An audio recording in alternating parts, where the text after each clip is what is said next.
the businesses to you, but it was 8 businesses, either on the intersection, at the intersection, or on Banker. Again, he sent that to the community board, so you guys have it on your records. But I'm happy to continue conversations with all of those businesses. Eric, if I make a suggestion, I would not be voting on this without the input from those businesses. And I personally have not seen the list of businesses that support. Okay. Marie did send it around about an hour ago. So it is out there. You can take a look at it when you get a chance. And Simon and Karen, I agree that we need to hear from those businesses. Before, it's been impossible to really talk to a lot of the businesses for obvious reasons. But according to the timeline, Jessica, if I'm not wrong, we're not looking to do this summer anyway. Is that right? I mean, the goal would be like August or September, but yeah, we have time to do that outreach. Okay. Thank you. Yeah. So are we voting on this today? No, not today, Simon. Okay. Okay. Okay. Committee, anybody else? Willis, Ryan? Hi, this is Kevin Costa. Kevin, go ahead. Quick question. Has there been any effort made to reach out to DEP to kind of assess whether or not within the plaza there's any room to put in like rain gardens or bioswales, anything like that? I know it's not so relevant to transportation, but in that kill two birds with one stone could be kind of beneficial to the community. Yeah, I mean, so if this becomes a capital project, we would for sure do that, since this would be an in-house project and we would be doing it in all of our interim materials. We wouldn't be doing any sort of invasive construction, right? So there just wouldn't be, it's not within the scope. But again, anything we put in paint on the ground, we aim to build out capitally. So it's, the toolkit is epoxy gravel and planters and markings and bike parking and flexible delineators, stuff like that. Thank you. Yep.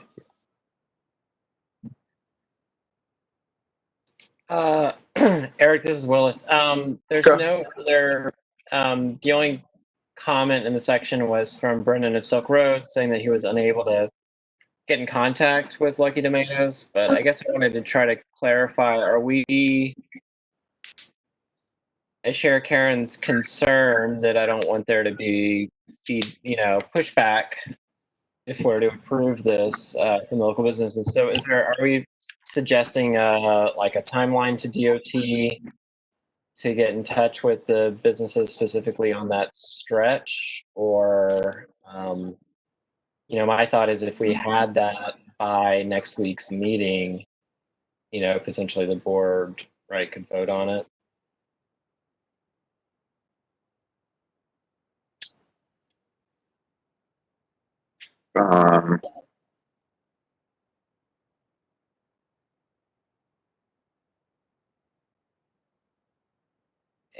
Or Aaron, could you help facilitate that conversation with Lucky? Absolutely. Yeah, so besides Lucky's, you have the sculptor there, right, Karen? Barry Expo's on the next block. There's a couple of other businesses that we could reach out to as well. Okay. After this, Karen, if you can send a list of the businesses, or we can have a conversation and go through it, and rope in Jessica and I guess Brendan, because Brendan's kind of a partner in this. Definitely. Okay. Include All right. Rhonda as well, please. I'm sorry, say that again? Include Rhonda as well? Yes, include Rhonda. Yeah. That's kind of, I always do that, but yes. And so we may be able, maybe vote with this. Eric, I Yeah, have go a ahead. question. Could we vote on this conditionally? Like if, assuming that we have support from, Karen shaking her head, from Lucky's, would the committee vote to approve this pending support for the plan? My concern is just that it's June, and if we don't vote on this next week, that this might not get implemented, and then we start facing the winter situation. I guess I have a question. Are we having an August meeting? Sorry, guys. I don't think we know that. Marie, you don't have any insight on that, do you? No. Yeah, I mean,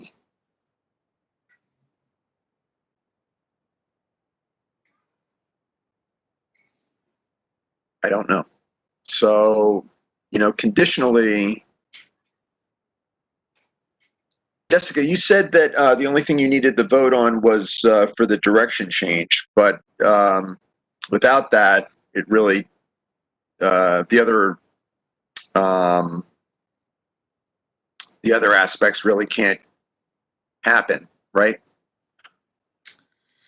Yeah, I mean, the reversal, it can happen. It's more complicated and actually it causes some like level of service problems at the intersection or downgrades at the intersection. So we wouldn't want to implement without the reversal.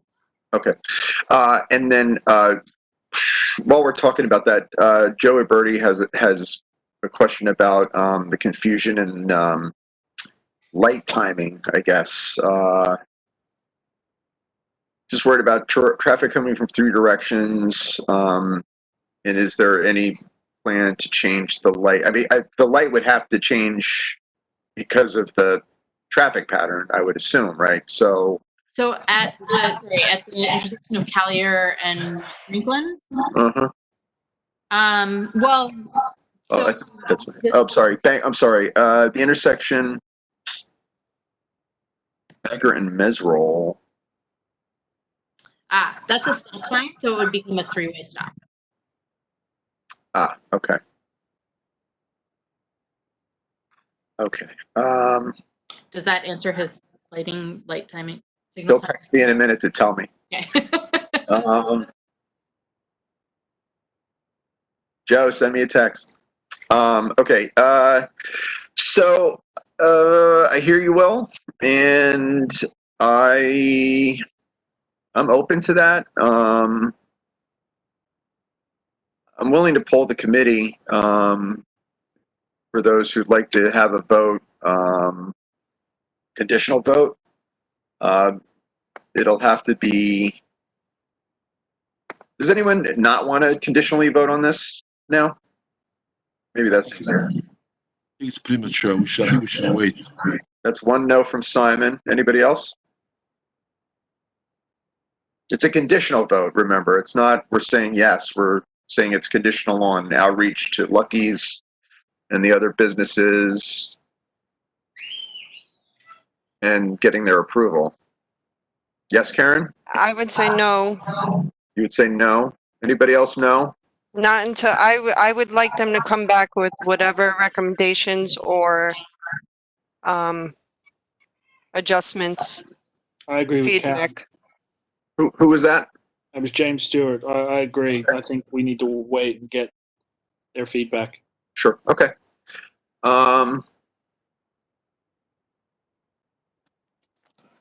Okay. So we will table this. There will be a July Transportation Committee meeting. I'm guessing that there will be also a July full board, only because we missed so many and there's so much work to do. So let's give it that extra 30 days, ish, and we'll come back to it. Okay, great. I would like to see this happen this year. I think it's a great plan, as everybody knows already. but it is important that we get that turning radius, all that stuff really sorted out and everybody's happy.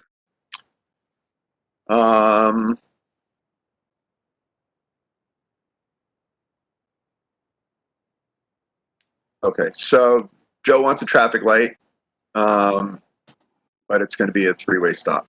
Yes, is that correct? Yeah, I mean, so there are federal standards by which we have to adhere when we want to implement any sort of stop control. So the volumes don't call for a signal here; they call for a stop. Okay. Okay, so you do have the volume counts at that Yes. intersection. Yes. Okay. Yes, yes. How close to a light is it, if you can say? Like, what is the?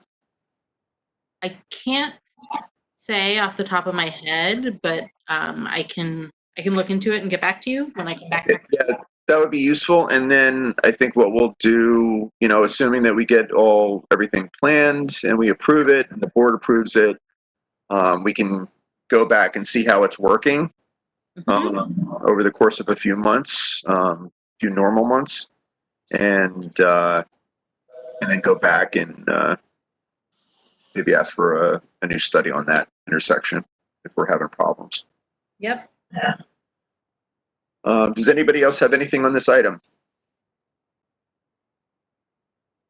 Going once, going twice. Okay. Jessica, thank you very much for your work and for all the people working on this issue. It's a great plan. Hopefully we can get it all squared away and make it work for everybody. All right, now for the main event. Wide Avenue exit on the BQE. All right, so do we have Greg? Is it Greg Haas? Sorry. Yes, I'm on. This is Greg. Okay, I think this is your show. Okay, how do I get my screen to show? What do I have to do anything? Marie?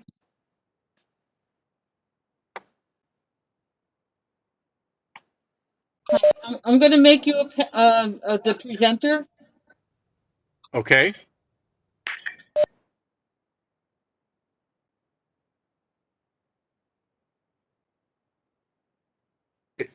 Are we ready now?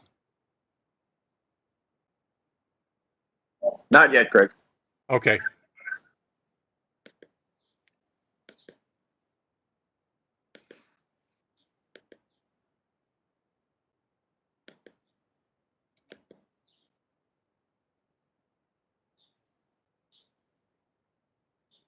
Okay, I just got a message that I'm now the presenter. Can everybody see the title slide that says BQE off ramp? Not yet. No. Not yet. I believe he has to share his screen. So Greg, in the bottom row where all those dots with the little symbols are, there's the third one from the left is a share content button. Okay, I press that. Okay, share content. Okay, now what? It'll have you choose a screen. So like if it's a PDF and you have it in Adobe, choose that. Okay, all right, screen one. There we go. Perfect. Okay. Can everybody see it now? Yes, sir. Okay. So again, this presentation is about the BQE off-ramp for the westbound BQE at Wythe Avenue. And the problem is that the ramp vehicles that exit onto Wythe Avenue back way up, like over a half a mile, all the way up to about Marcy Avenue. And the intersection of Williamsburg Street West and Wythe Avenue is treacherous because the vehicles coming from the right-hand side, which is Williamsburg Street West, they're allowed to turn left. and the vehicles coming from the left, which is the ramp, they're allowed to turn right. So it's a very dangerous intersection. And as I said before, vehicles back up onto the BQE. Okay, so if you look at this photo here, you can see there's a long queue spillback on the highway. And if you look in the inset on the lower right of the screen, you can see the chaos. And if you look at the vehicle where the yellow circle is, that's a perfect example of a vehicle from the Williamsburg Street West Service Road who wants to turn left, and he has to perform this dangerous maneuver. And vehicles also do the reverse. They're coming from the ramp and they turn right. And again, as I said before, the queue length extends about half a mile, and it takes, during the PM rush hour, it takes 5 to 6 minutes. If you're traveling on the BQE and you exit to Wythe Avenue, it takes 5 or 6 minutes till you get to Wythe Avenue. Okay, so the photo on the left-hand side is looking north from Lee Avenue, and you can see the cars backing up all the way to Marcy Avenue and beyond sometimes. The photo on the right-hand side is looking south from the Marcy Avenue overpass. And so you can see the long queues. And I don't have to tell you guys this. I know you guys already know this. Again, a photo that shows that this photo captures the chaos of vehicles. We call that weaving. Okay. Now, you see the 4 boxes. Let's look at the box in the upper left-hand corner, the one that's titled Weekday AM Peak. The red there for the service road shows the volume of vehicles that turn left, go through, and right. So from the service road, from Williamsburg Street West, there's 237 vehicles that turn left, 336 that go through, 62 that turn right. The blue is the same turning movements for the ramp volume. And then the green in between and below is the combined total. So that's what actually turns. The green is what actually turns once you get to Wythe Avenue.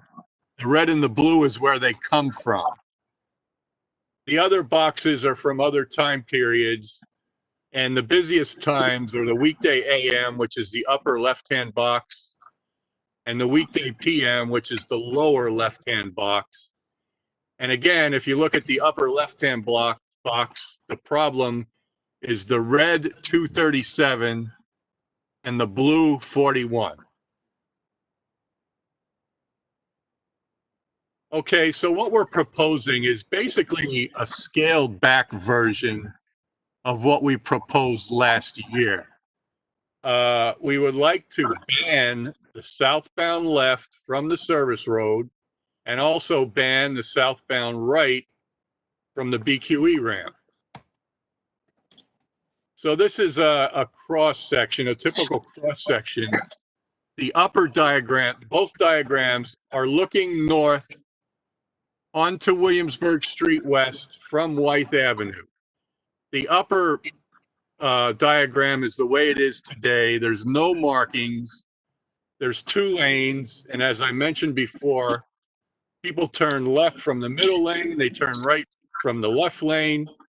So the proposal on the bottom is to separate the movements, separate the traffic from Williamsburg Street West and from the ramp, so that if you're coming from Williamsburg Street West, you can go through or turn right. If you're coming from the ramp, you can go through or turn left. You cannot cross over.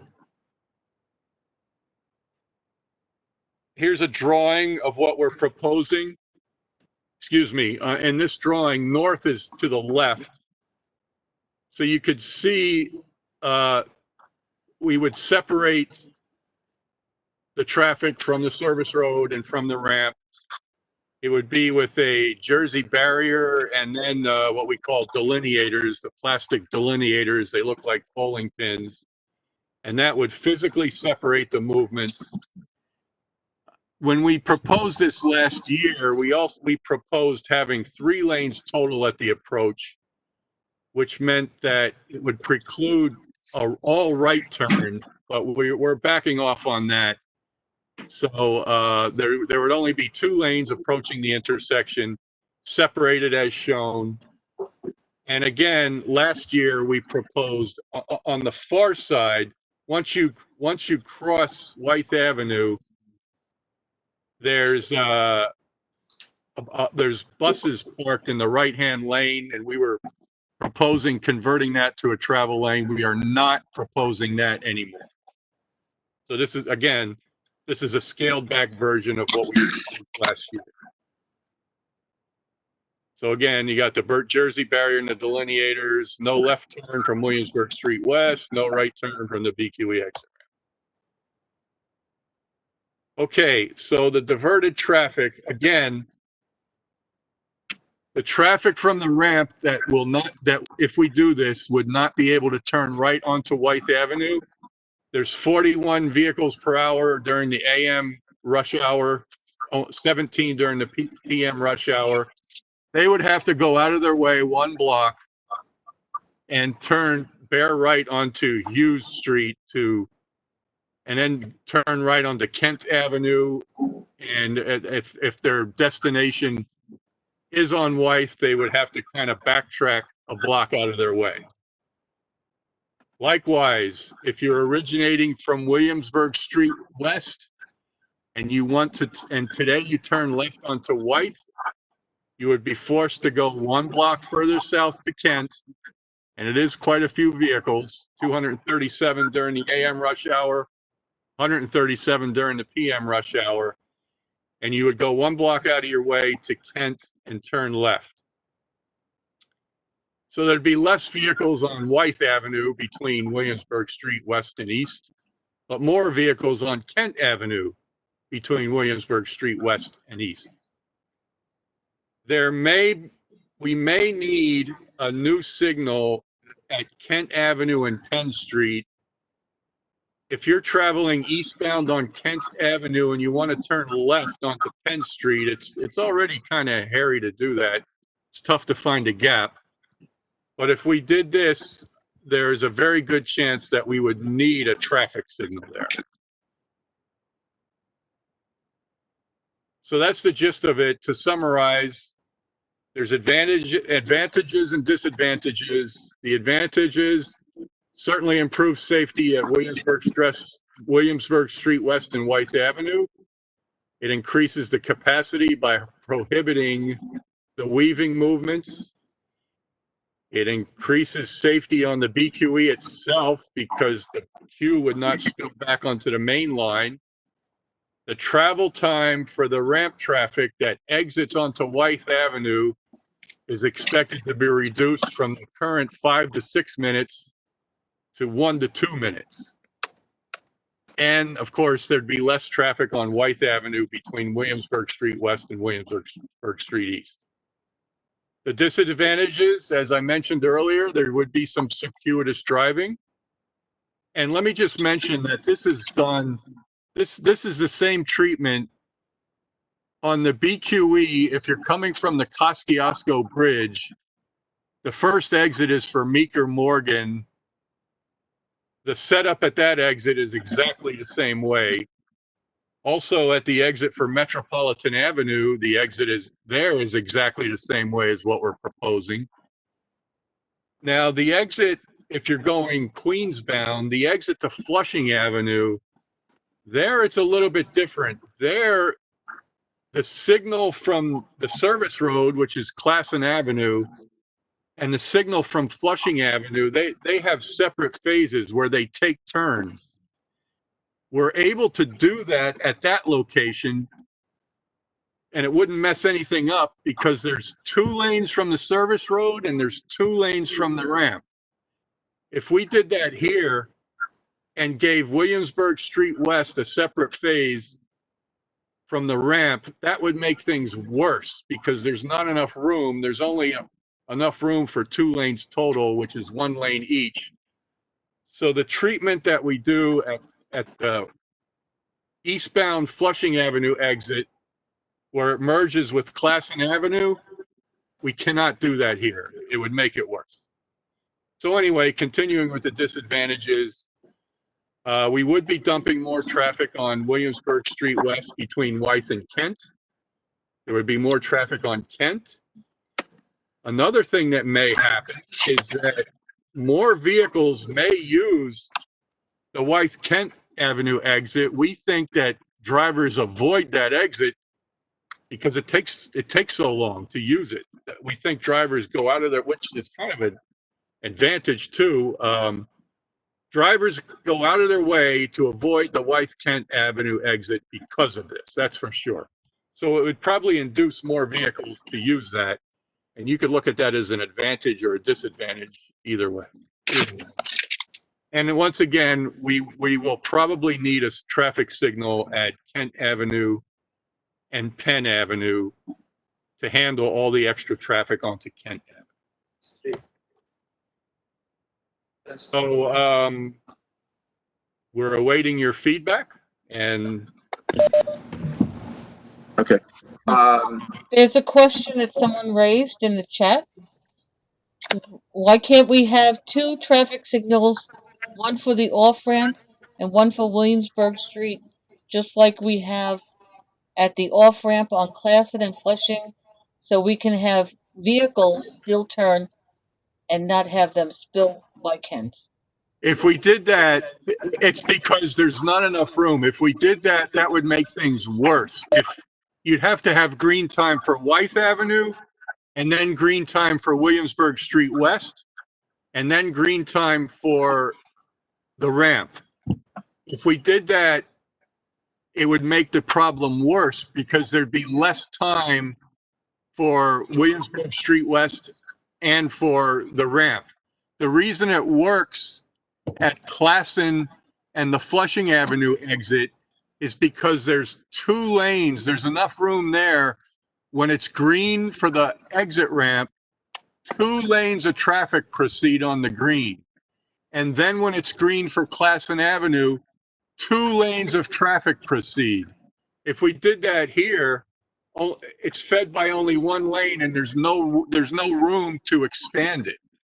So it would not work here because there's not enough room to have 2 lanes. For 2 lanes for each. Right. That was the first thing we looked at to do that, and it would make things worse. That's Greg. That's probably the best explanation of why we can't do a split light there that I've heard yet. Especially with the comparison to Classen. At some point, we will need to go back and revisit. Well, that's not in CB1, so maybe we won't. But that Williamsburg Street's east exit is quite an issue. I am a little concerned about extra traffic on Kent. Assuming that this goes forward, the traffic light that you're proposing to help the flow on Kent is all part of the same plan, right? So that's going to happen at the same time, or you're going to have to wait and see what happens on Kent? Well, here's the thing. We're not sure of the vehicles that are diverted. They come down. If they used to turn left onto Wythe, if they have to go down to Kent and then turn left, we're not sure how many would turn left again up Williamsburg Street East versus going straight, continuing straight on Kent. Mm-hmm. That's tough to predict. Mm-hmm. We may put the signal in anyway, or we may take a wait and see approach. Okay.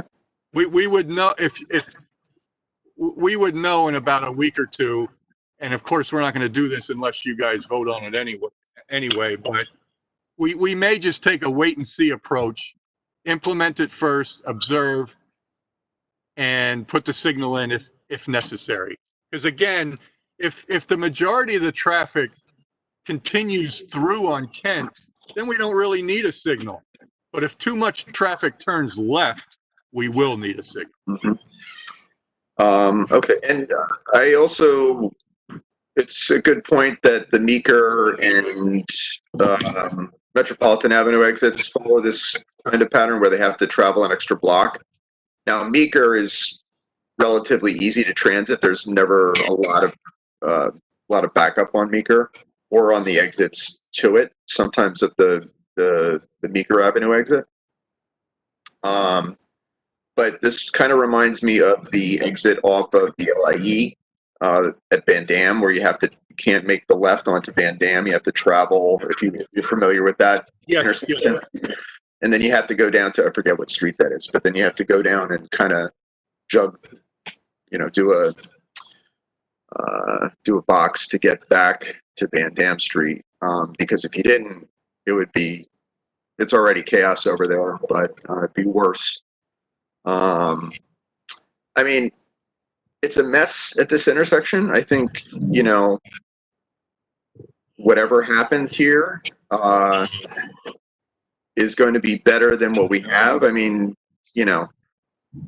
80 cars backed up or whatever it was is insane. That's like a half a mile.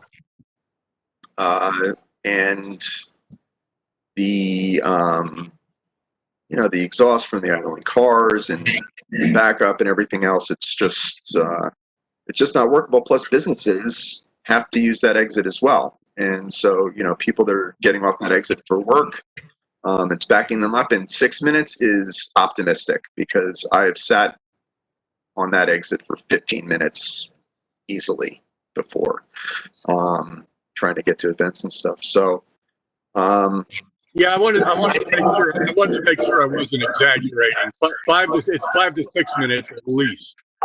At least, yes, at least. And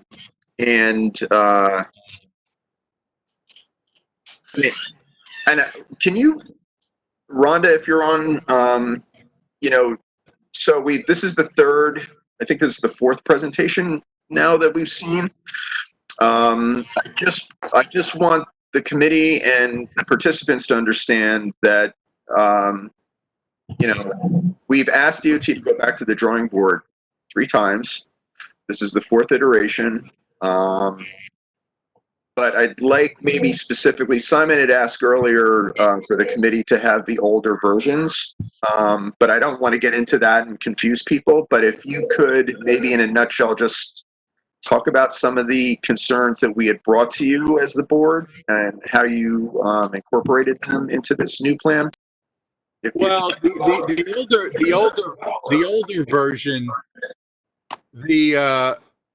there would be 3 lanes total. We would take away parking on the west side of Williamsburg Street West, both approaching Wythe Avenue and also between Wythe and Kent, so that there would be a total of 3 lanes.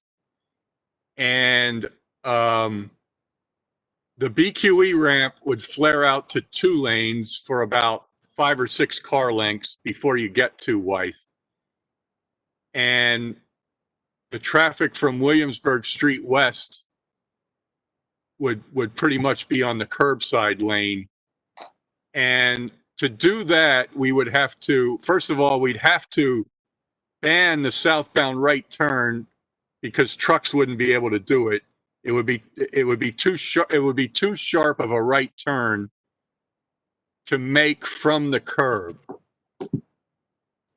And also we would have to find a spot for those buses, those school buses that currently park on the west side of Williamsburg Street West between Wythe and Kent. We'd have to find a place they'd have to move to make that a travel lane. So the old way would work. It would work better, but it would be more imposing. So that's why it's scaled back a little bit. Okay, because I know that was a big concern in the community there about the buses, specifically. A lot of the problems of the BQE2 on that exit is people getting blocked up, trying to make the left turn, and blocking the box. So then, you're backed up, and then you can't travel forward because on the other side of Wythe, on the west side, I think south side, I don't know, what would that be? East side, west side of Wythe, it's, there's nowhere to go. you know. So, Exactly. Yeah. yeah. Okay. Um, So this would help that problem. Yes. right. Okay. But again, it would make an almost as bad problem on Kent, which is why we may need the signal. Right. Right. Okay. Okay. I see you, Rabbi, but Simon is next. We're going to do committee first, and then I'll recognize you. Okay, Rabbi? Okay, thank you. Simon, go ahead. Okay, I just want to make something very clear. This plan was I would say initiated years ago by Pearlstein and myself. We had the commissioner make the walkthrough, and we had asked for a split light. Okay, so the plan is a great plan, but we have a very big pushback from the local community not allowing from Williamsburg Street West to make that left turn. There are very many school buses and cars that make that left turn, and you see there's quite a large number of cars making that left, and there are schools there having to go another block and making the left on Kent Avenue will create a chaos. I mean, you understand the whole issue of this traffic backing up only because Kent Avenue was turned into a one-way years ago. Therefore, all the traffic coming from Greenpoint, they don't travel via White Avenue because they're using the highway. So when we do such a plan, we have to look at the bigger picture. I could see a chaos coming out of all the traffic going down Williamsburg Street West, making the left on Kent Avenue, and then making another left onto Williamsburg Street East. This is not the plan that board members and members of the community had asked. And I did speak to some members. They said maybe they would agree not allowing traffic coming off the highway to make a right turn. That would work, but not allowing traffic coming down William Street West to make a left turn. That's something that's not won't work, and it will create a chaos Yes. the whole area. The thing is, how can we, if we banned the right turn, how can we ban the right turn from the ramp without banning the left from the service road? The only way to do it is to put a divider there, unless you put a policeman there. If you put a cop there 24 hours a day, otherwise, how can you prevent one and not both? Well, you could put I'm not a transportation expert. I mean, you could put a light which has a arrow going straight, and you have a sign, no right turn. Again, the previous plan you mentioned before, the previous plan had an idea of making two lanes coming out of the highway. I mean, that would be a great plan. Let the flow come out of the highway 2 lanes, okay? And we'll remove the parking from the right lane on Williamsburg Street West. No problem with that. And then a split light should work. I mean, that's what we asked for. That's what that's what we want. A split light will not work. It'll make it worse, because then you have to give, right now it's green for both of them at the same time. If they had to take turns, they'd get roughly half the time they get now each. Let me ask you a question. Do you have the data of how many cars are coming down White Avenue going straight, passing this intersection? Do we have Hold on. that data also? Yeah, hold on. Yeah. 573 during the roughly 500 to 600. About 500. Where's over here? The upper left box is the weekday morning rush, and the lower left box is the evening rush. And the red there, that the through arrow on the red, that's how many go through from Williamsburg Street West, not from the ramp, just from Williamsburg Street West.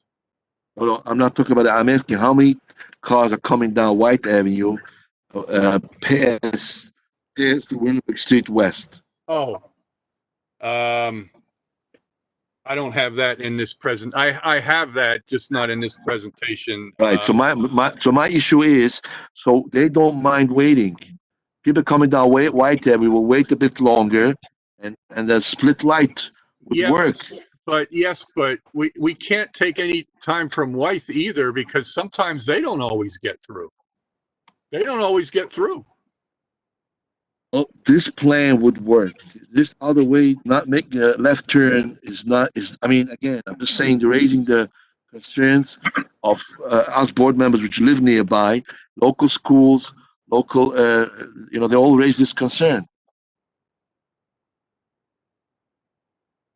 Well, I'm just asking you again today, if it's green for Wythe, and then it's green for southbound, which is the service road and the ramp combined. They go together. If we take away any time from Wythe, that's going to back up, because even today, sometimes they don't always get through.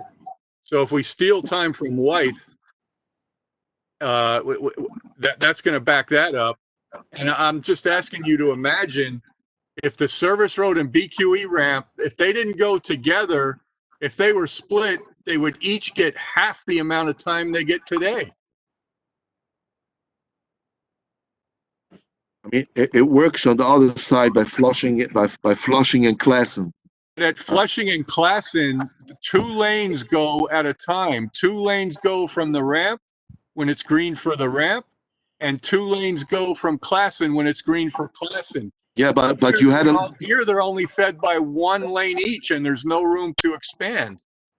But your previous plan had a plan to make 2 lanes out of the highway to be a total of 3 lanes. Now you're backing off, but originally the plan was to make 2 lanes coming out of the highway and 1 lane Winnick Street West. So I go back to that plan and the split light.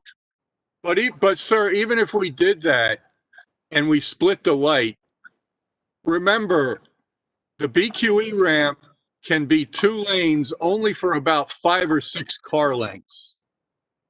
So when the light turns green, for the first 10 or 12 seconds, the cars would go 2 at a time. But after that, they only go through 1 at a time, because the ramp itself is only 1 lane. We could flare it out to 2 lanes for 5 or 6 car lengths, but no more than that.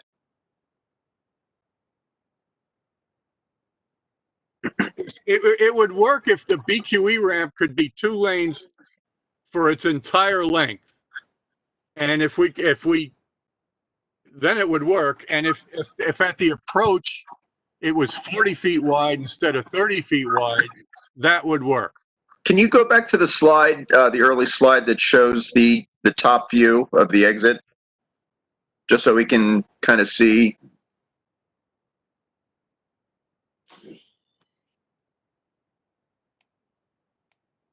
You had it. It was.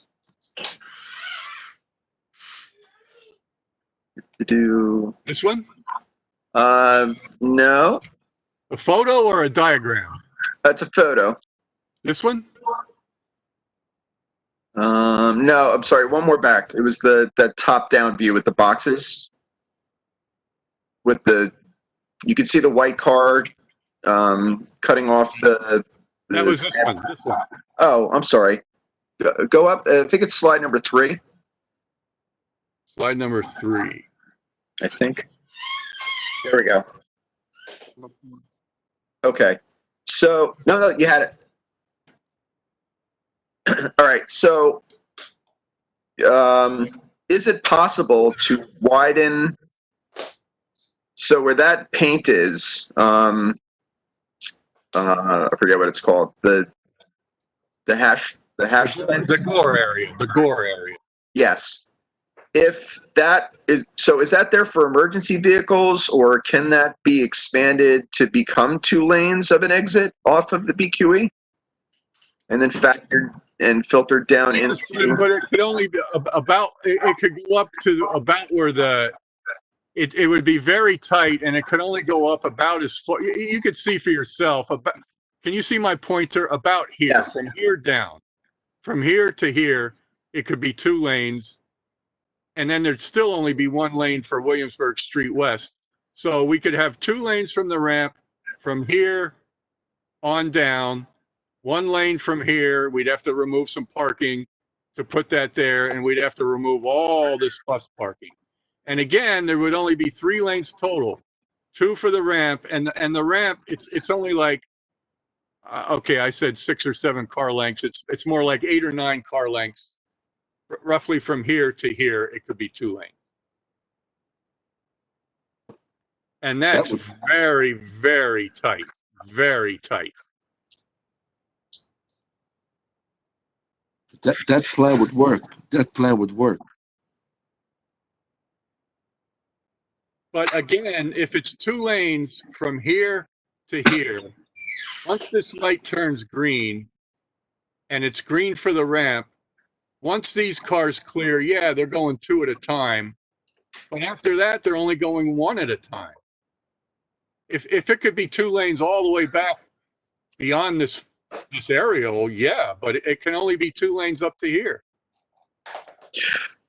Well, I guess what I'm Again, saying that is, is we can't, that's okay, so if you go, extremely tight.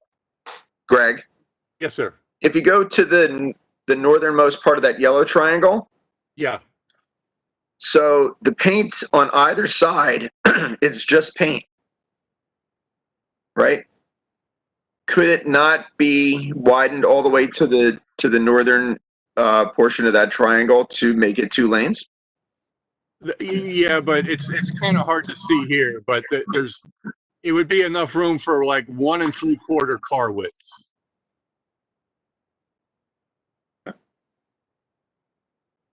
And if a truck's there, forget about it.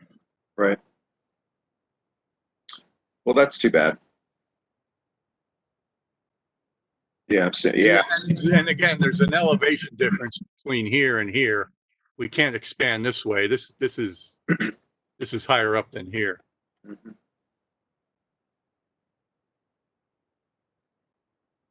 So even going to here, then on either side of the cars, you got a railing and just barely enough room. Okay. All right. Simon, anything else? Oh, well, for now, I'll just give their comments. Okay, thank you. Any other committee members? Committee members first, please. Yes, Who is this? Mr. Joel? Gross. Yes. Go ahead, Joel. I would like you to take into consideration a couple issues in the area. This exit, first of all, we have an entrance going to the highway from the other side of Williamsburg Street.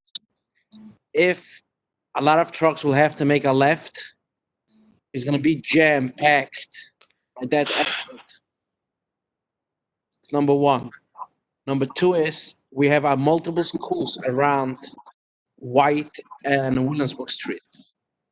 And we have a lot of buses making usually a left. If we will have to continue going straight, number one, the street between Kent and Flushing on Williamsburg Street is always a traffic backed up going through the Big Wheel. So the tire from Bedford Avenue probably will be backed up if no turn is gonna be on a left hand on the White Avenue. We will have a backup in traffic from Bedford till the exit, the entrance to the Big Wheel. Then a lot of cars will have to go around, make a left on Kent Avenue. Then you have to have another entrance to the highway. So that's issue. If you're gonna do it like that, split it with no turns, that issue will create other multiple blocks gonna be jam-packed with cars. This is one issue. I would like to ask what is the time frame we create the study about how many cars makes a right and a left? This If you was have the collected date from we collected the data in November 2019. You have the specific date because in November maybe it's a holiday. I would like to see No, if everything was it was, operational. I can get that to you. I don't have it right here, but I can get that to you. It was not during, it was well before Thanksgiving. Yeah, Greg, if you could get that, we'll submit it for the record. Will do. Thank you. Anything else, Joel? Yes, if we can have the White Avenue, Williamsburg Street on the right side, let's make a tail lane right only, but the right side. That's gonna take away the traffic from. That's gonna take away a little bit traffic. Always with the right side, tail side. So like it's gonna missing like 3-4 parkings. So they can always make a right, and left the Williamsburg. The straight to Williamsburg should be a left, and with and straight. Um, That's Well, gonna move a lot of traffic. the problem with that is, if you can see where my cursor is, making a right here is very difficult from the curb lane. If you make it from here, you can make this, see how this is an acute angle? Making this right turn from the curb lane, you'd end up crossing the double yellow line. Is White Avenue is very wide street, more from every other street. I every single day multiple buses and trucks making their white turn with no issues. But they don't turn from the curb lane. They don't turn from here. They turn more from the middle. If we're saying that you can only turn right from this curbside lane here, that would be difficult, especially for a bus.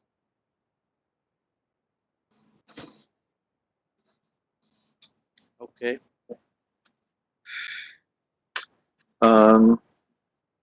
Joel, you good? So, and we have to also take into consideration the traffic, what's gonna happen.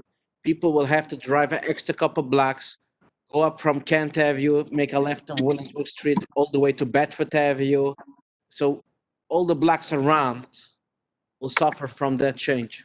It's true that if today you turn left from Williamsburg Street west, if you turn left onto Wythe, yes, you would have to go a block further down and then possibly a block up, depending on where your ultimate destination is. But yes, we understand that's a disadvantage. Some drivers will have to drive out of their way to do that. So is the entrance? We acknowledge that. also- We acknowledge that. We have an entrance to the highway, the other side to Williamsburg Street. Yes, right. We're gonna start to be backed up. Because a Talking lot of about right people, here, or you talking about up here for Queens bound, Yes. or down here to Yes. Staten Island bound? Up here, you mean? bound. If people will go around, it's gonna be more traffic at the other side to Williamsburg Street because a lot of people wanna take the highway. A lot of people will probably take Williamsburg or U Street, but traffic that It wouldn't really be more traffic. They just have to go out of their way. They have to go down an extra block to Kent. that intersection a block before is always jam packed because don't forget we have a lot of people when they coming from the Prosper Park area from the Major Deegan, they're taking Flushing exit. They're gonna go down Classen Avenue and they're gonna take that way to go up just Williamsburg Street. If we can Yes, add in it's multiple cars, the Classen Avenue, the Flushing Avenue, that particular area will be jam packed. It's true. It will clog. It's true. It will clog up Kent Avenue, and it will unclog Wythe Avenue.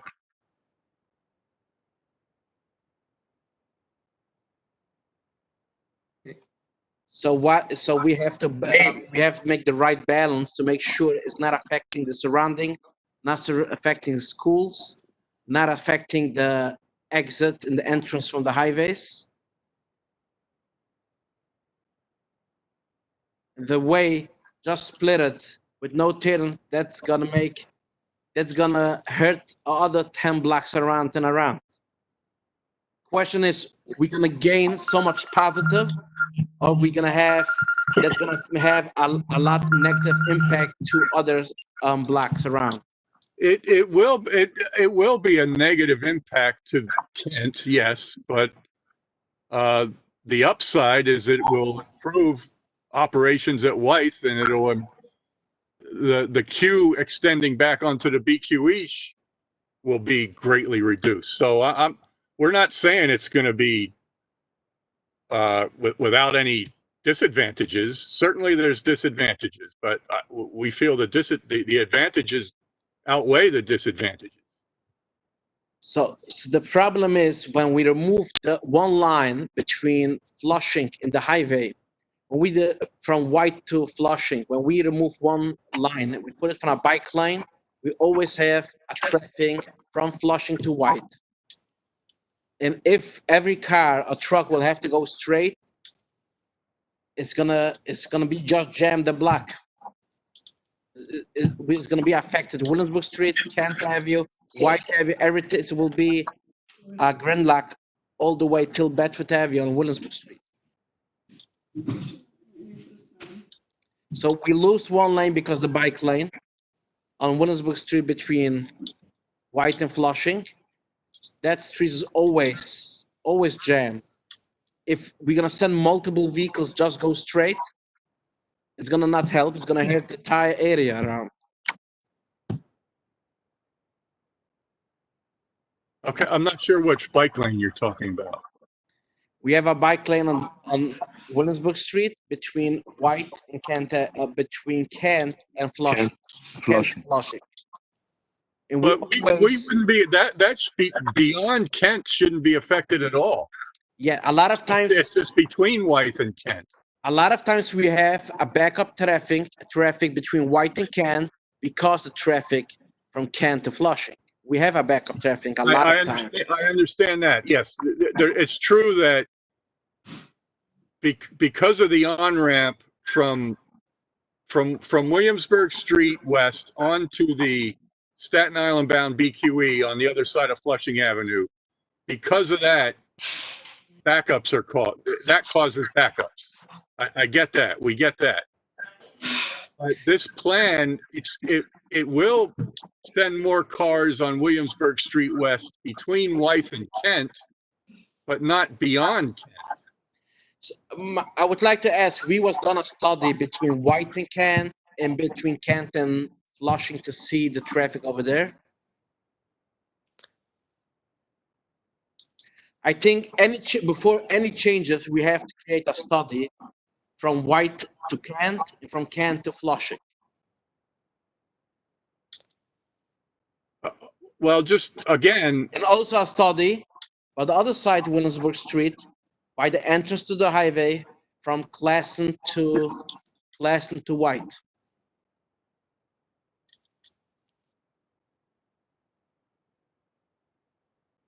I think we should create a study. That study will give for the entire board, for the committee, a entire picture from the area, and then we'll have to figure out what is the best way to move on.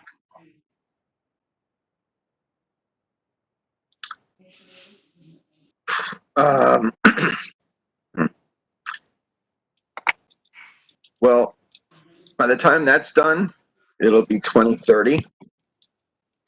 Joel, so I don't think, we have, I hear your concerns, and I see what you're saying about like what's, because I know that, that intersection as well, getting onto the Queensbound ramp. But we have to deal with this issue I'm sensitive to the surrounding areas. I don't want to, cause a problem one place that's going to, create problems in 50 other places, but I think there will be some inconvenience, all around. But that's living in the city, right? So, and the situation currently is just not working. So I hear you. And I just want to move this along a little bit. It's already 8 o'clock. Any other committee members having it? I have some, I see I would notes. like to have one more suggestion. If, first of all, we should try to expedite with the DOT to make a survey, or the committee should go down, at least walk down, be on the streets between White and Kent and Flushing, the same thing by Classen, by Flushing, the other side of the highway, just to review it, the committee between us, or board members, to have their own survey and see the fact.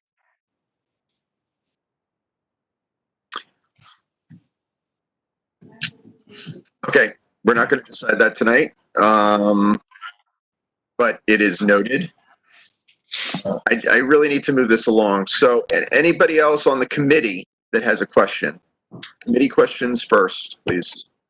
Karen, I see you have a couple of questions. Can you just actually vocalize them? I think it'd be more useful. Sure. I was trying to be respectful.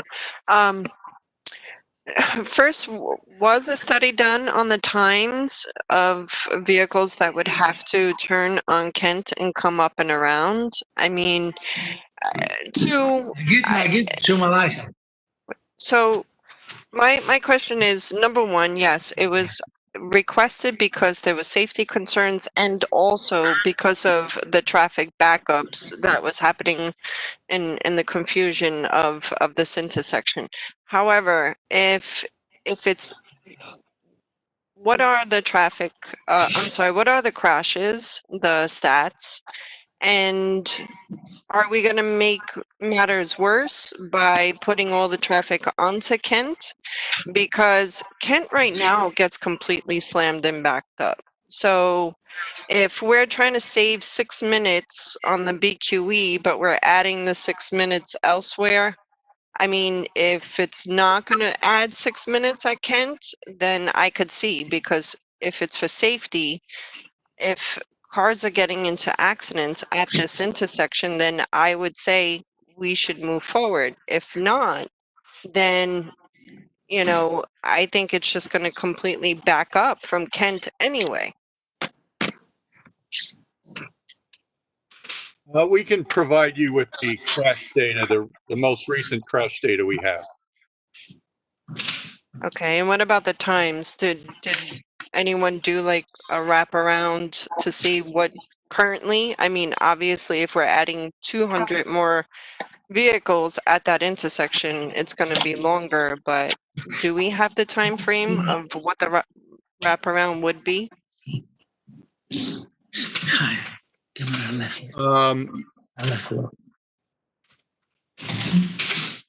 Well, again, we're talking about the vehicles from Williamsburg Street West that turn left on the Wythe today. Now they got to go block out of the way. Their extra time, again, I have that, just not on me. I can send you that too. That would be helpful.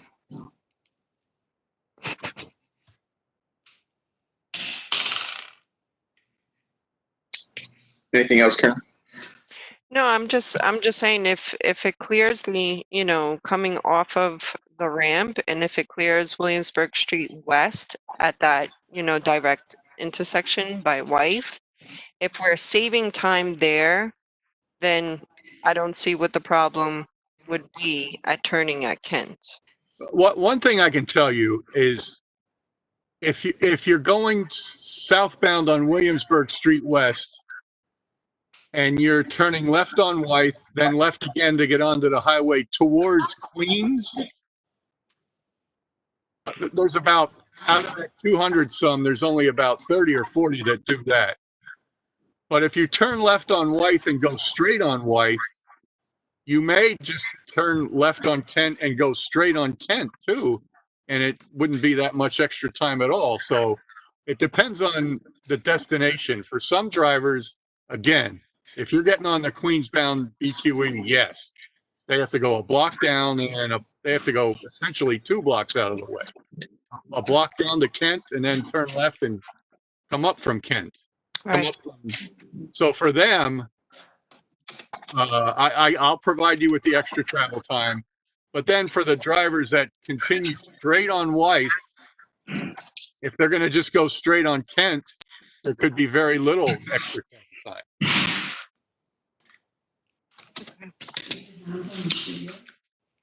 Okay, we'll look for those counts. We'll add it to the record. How can you get that to us tomorrow? Our board meeting is on Wednesday. We'll get that, if not, tomorrow's Thursday. Tomorrow, Friday, the latest. Great, thanks, Greg. And I'm sorry, just one other thing. Because of the concern about the school buses, where Do we know how many school buses are making that turn currently, and where is the school located that they're going to? Because that is a concern. Delays for the school. There's a school where this yellow box is. So yes, they would be, if they're coming down here and making this move like this, yes, they would be inconvenienced.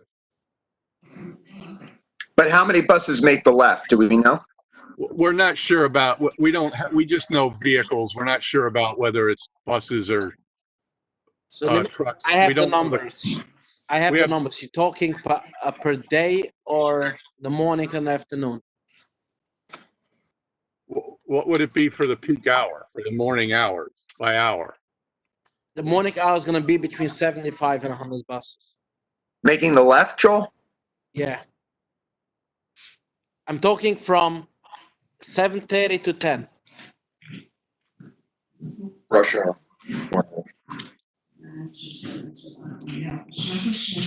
Because by white corn, you have a lot of schools in the area. You have multiple schools and multiple buses picking up 3-4 different shifts of kids. That's why a lot of times they're gonna make a left turn or a right turn 7:30, 8, 9, 9:30, 10.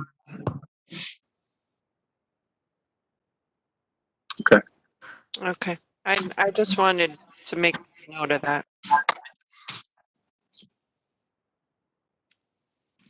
Okay, any other committee members with a question or comment? Committee members. Me, Ryan.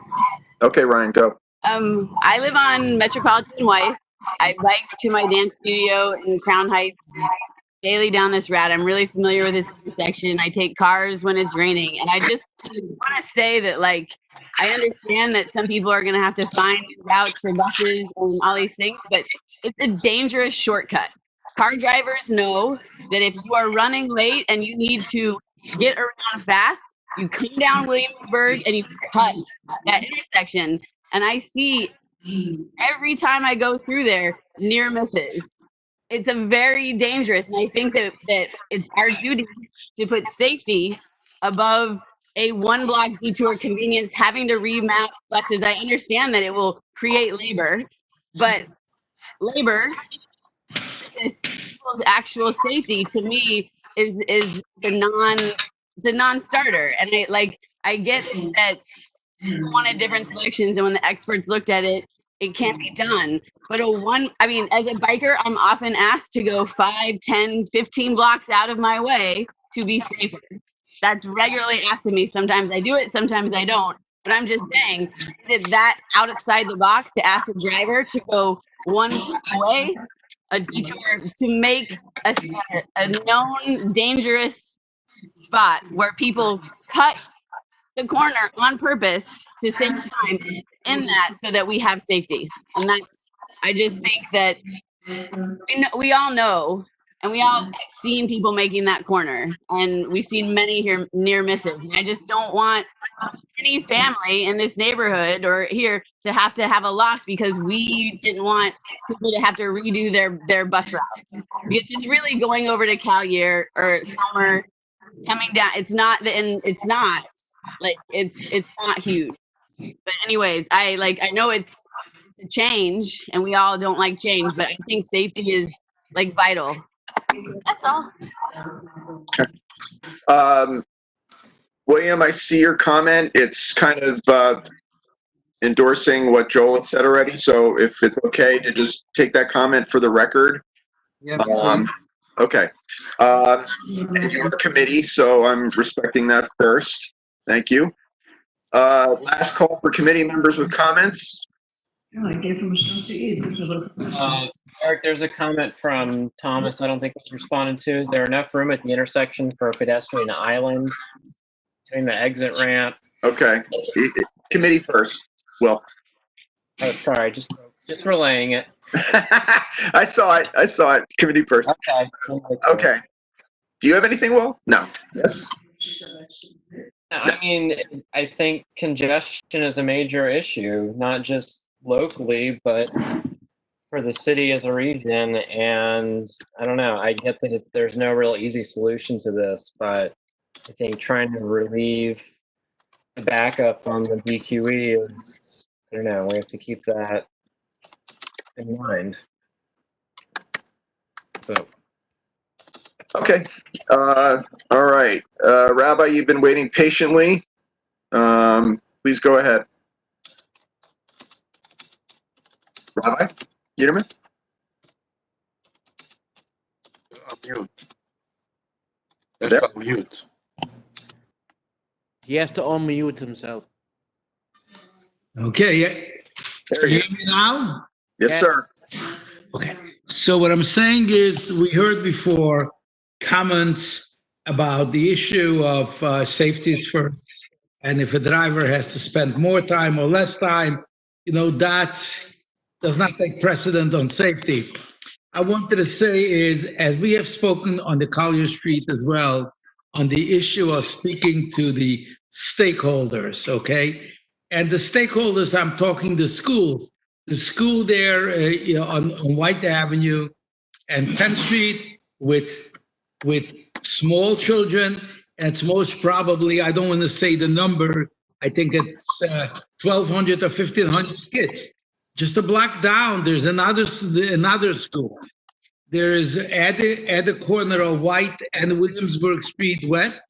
There's a school, and it's also a Head Start program and small children. So it's not only stakeholders of business, this is stakeholders whose business is children and the safety of children. So before we move anything on this one, we ought to make sure that we get their input. They're transporting, not only the issue is the number of buses, but the number of children and the safety of thousands of children through these trips.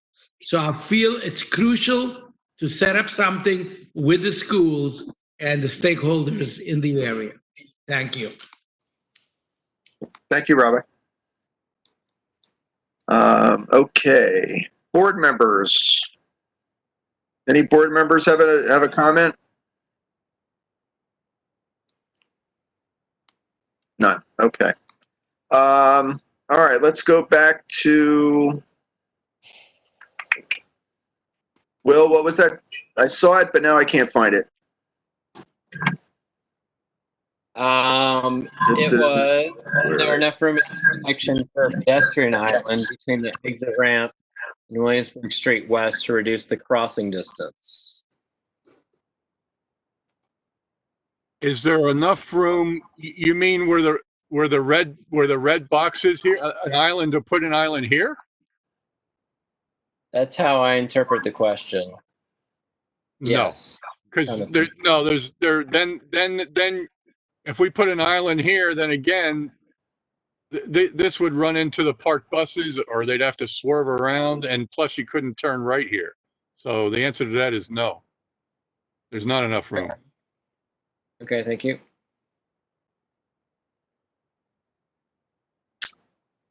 Okay. Okay. Any other comments on this item?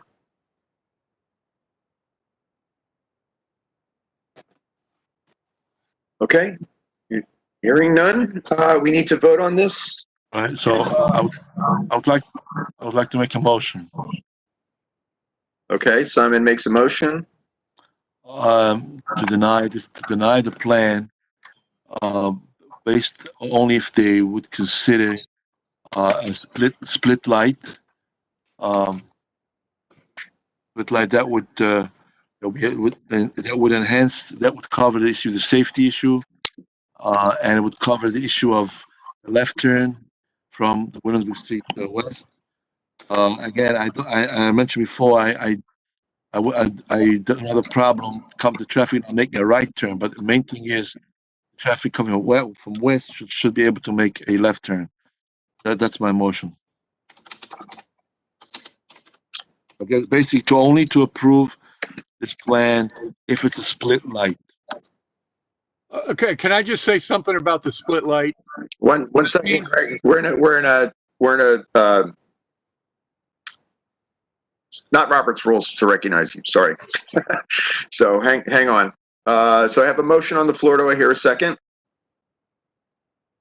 Second. Second.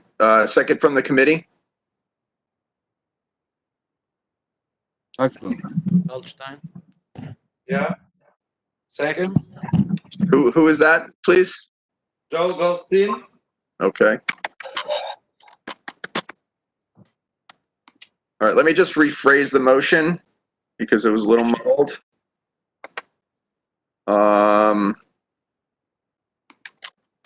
Typing it, hold on.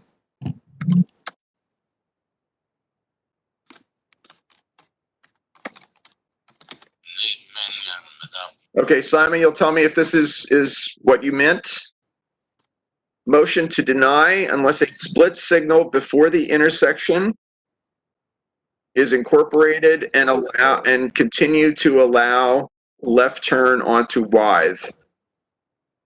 Right. Is that correct? Yes. Okay. All right, motion and second.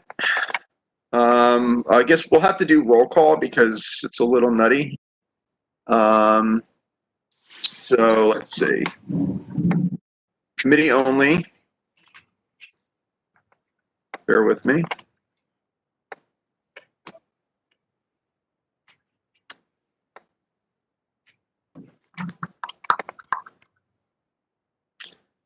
Okay, I'm just going to call your names, if that's all right. It's not in any particular order. Ryan? No. Karen? Karen Nieves? Did we lose her? So what is yes or what is no? Make clear the motion. Make clear the motion. Wait, is Karen there or not? Sorry. Okay, so the motion is to deny the latest plan unless a split signal before the intersection is incorporated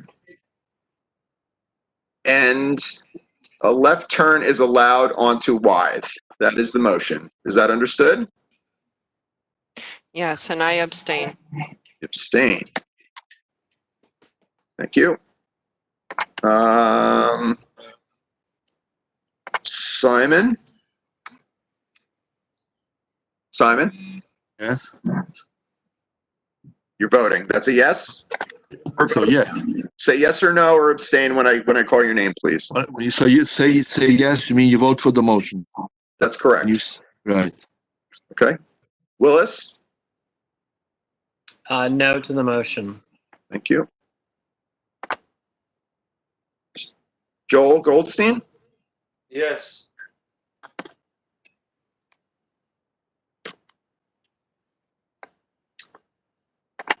William Klagsbald?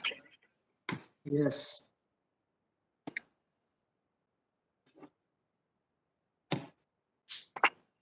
James Stewart? Yes.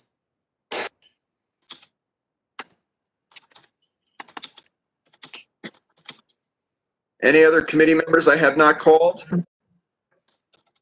Mr. Gross. I don't think Joel is on the committee anymore. Marie, can you verify that? Hi, this is Kevin. Can I vote? You're a non-voting member, Kev. Are you talking about Joel Gross? Yes. I don't see his name on the list.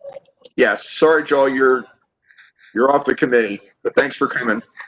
Okay. Your comments are noted, though. And just to clarify again, I'm sorry with this non-voting. Kevin Costa is not a board member and therefore cannot vote. Is that correct, Marie? On the motion? As a committee member, he can vote, but it has to be recorded separately. Yes. Okay. Thank you for the clarification. Kevin, go ahead. No. Thank you. Okay. All right. And I vote no. So that is 1, 2, 3.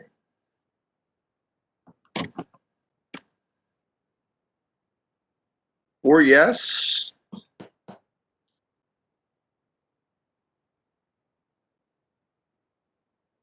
Four no. Well, 3 no from the board members. 1 abstention.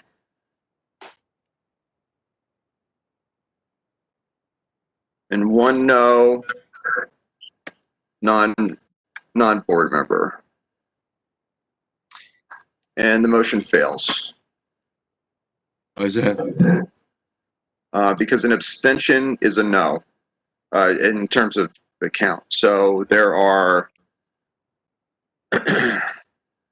4 yes, 3 no from the committee, 1 no non-board member, and 1 abstention.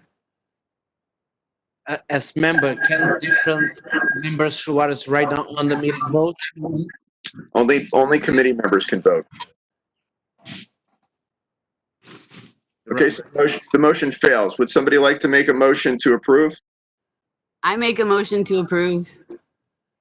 Ryan makes a motion. Any caveats? No.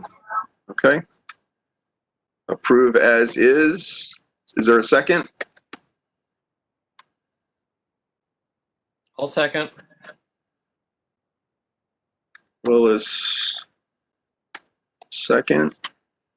Thank you. Okay. May I have the vote, please? Ryan, Yes.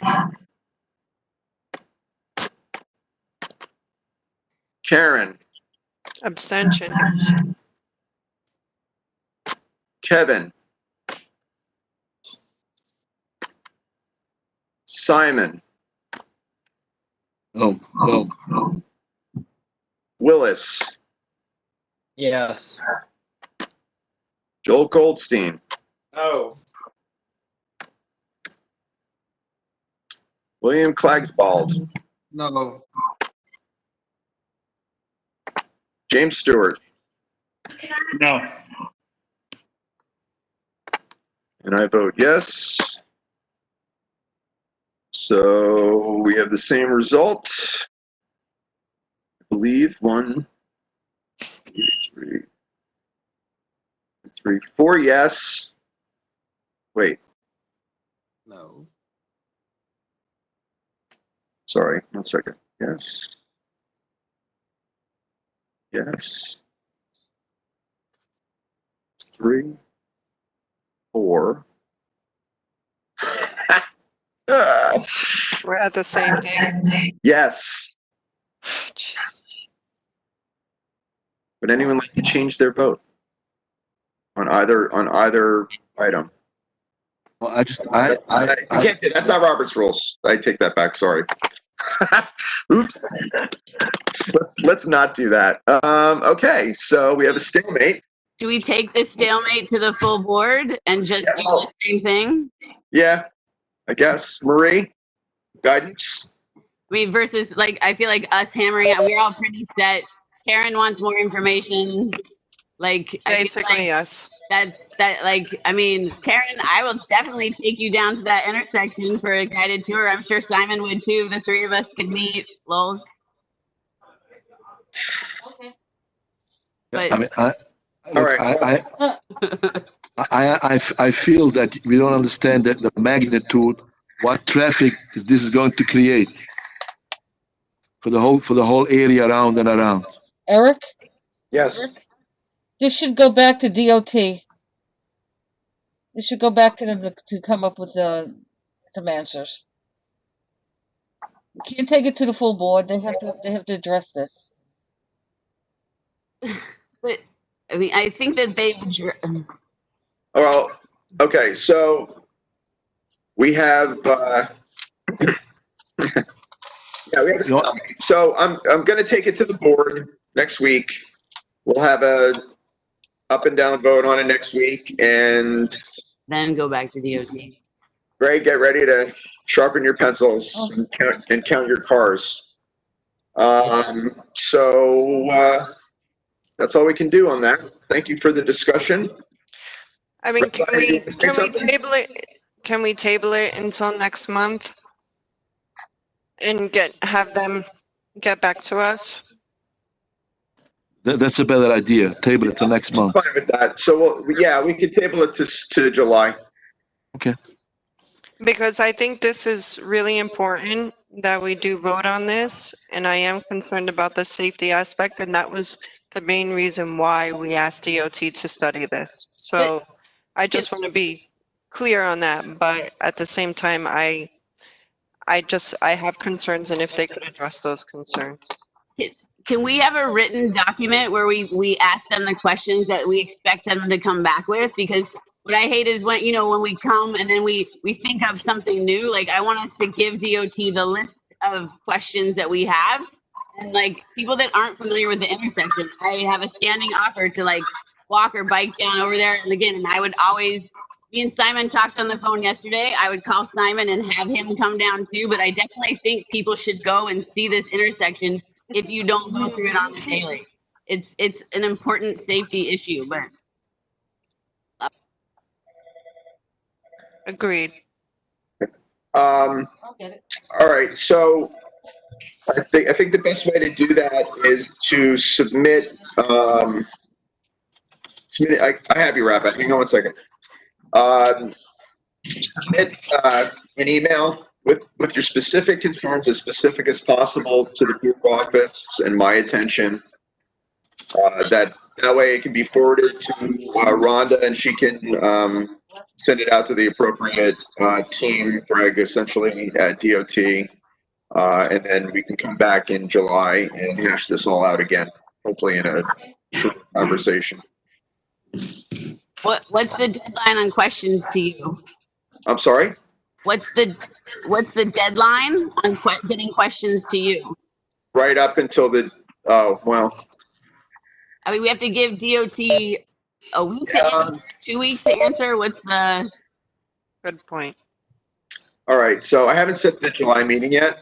So let's say, get all your concerns into me by, let's say Monday. Let's say Monday. And then that'll give DOT 3.5 weeks to figure it out and come back. Eric? Yes? Need to look at that intersection. I'm sorry? They need to look at that intersection. It's going to take the traffic another block. Who needs to look at it? DOT. Okay. Sorry, can you hear me? Yes, I hear you. Yes. What I was asking Marie is that the DOT plan, as stated, is definitely going to affect the following intersection, which is Kent, Williamsburg East, and Flushing, which in itself is problematic.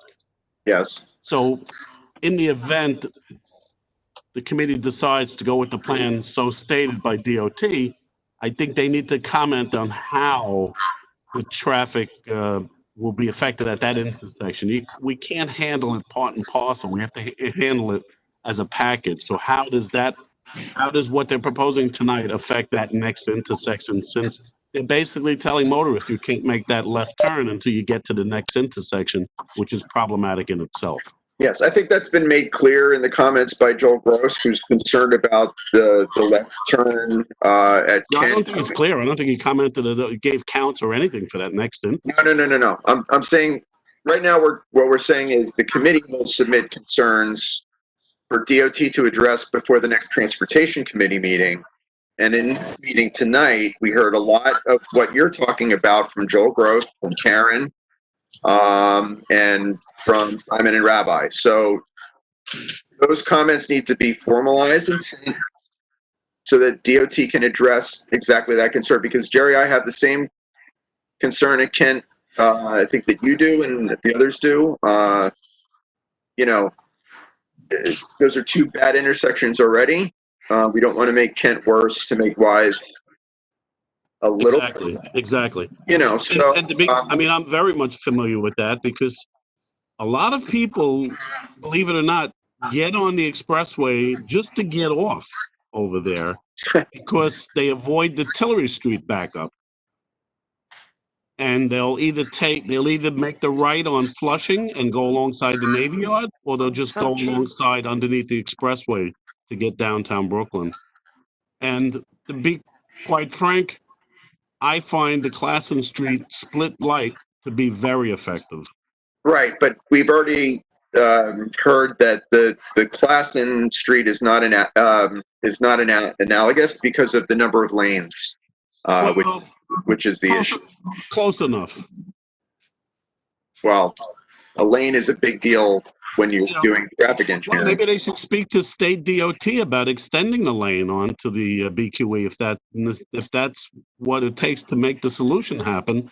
Maybe you should bring state DOT into the loop, and if it's possible to eat away at some of the vegetation and put another lane in, it's up to the state DOT to determine. Greg, has there been any conversation with state DOT on this project? Yes, but going into the vegetation, that is not an easy process. Taking away trees is not. I don't think there's any trees there. I think it's a graded grass area. Going into that is, first of all, it's very expensive, and there's many rules that prohibit us from doing that. And state DOT, there's a lot of rules against that. Can you, just for the record, Greg, can you maybe pull those sections out of the code and just send those as well? Yes. That'd be helpful, and thank you. Okay, so we've been talking about this for almost an hour and a half. Rabbi, yes. One second. I'm sorry. Say that again. You're muted, Rabbi. Unmute. There you go. I'm extremely disappointed, and I want to say that for the record.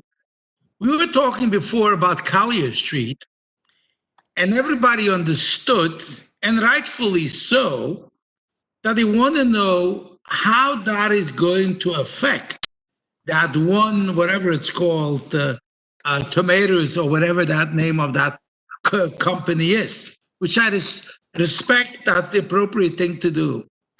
Here we are voting on, ready to vote on something, and directing DOT to implement that when they didn't speak yet to the stakeholders. And the stakeholders are lives as school children.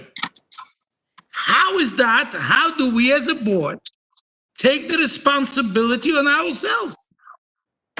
And what I'm saying is that it's inappropriate to move forward until we have DOT actually meet with the stakeholders, as I say, the schools, and there's businesses, there's major housing development on there. And until that is not addressed, they cannot move to come up with a plan. And Well, Rabbi, I understand your point. It's a good point. But it's two different issues. So at Collier, the concern. Collier or not, Rabbi, safety of children. Hear me out. So the concern at Collier was a specific turn radius and a loading zone and things very specific to that small plan. Yes? Here, there are a lot more impacts, as you say, rightly, the schools, the traffic, the residents. It's a larger bowl, let's say. And therefore, I think that it would be a good idea for DOT to speak to the schools. That should be part of our ask for them to come back to us in the July meeting. Have you spoken to the schools?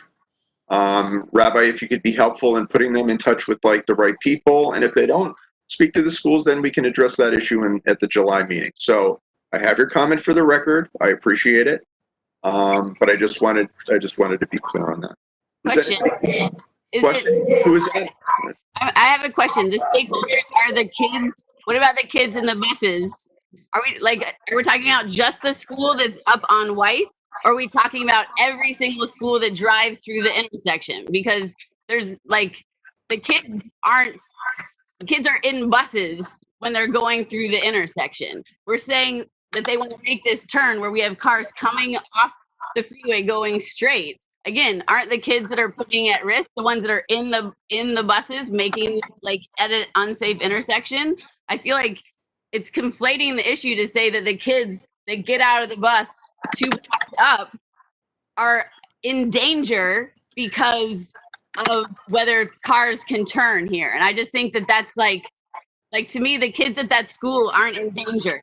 Okay. Let me just say, yes, some kids come by bus, but many come by foot. And if you be there, you'll see that.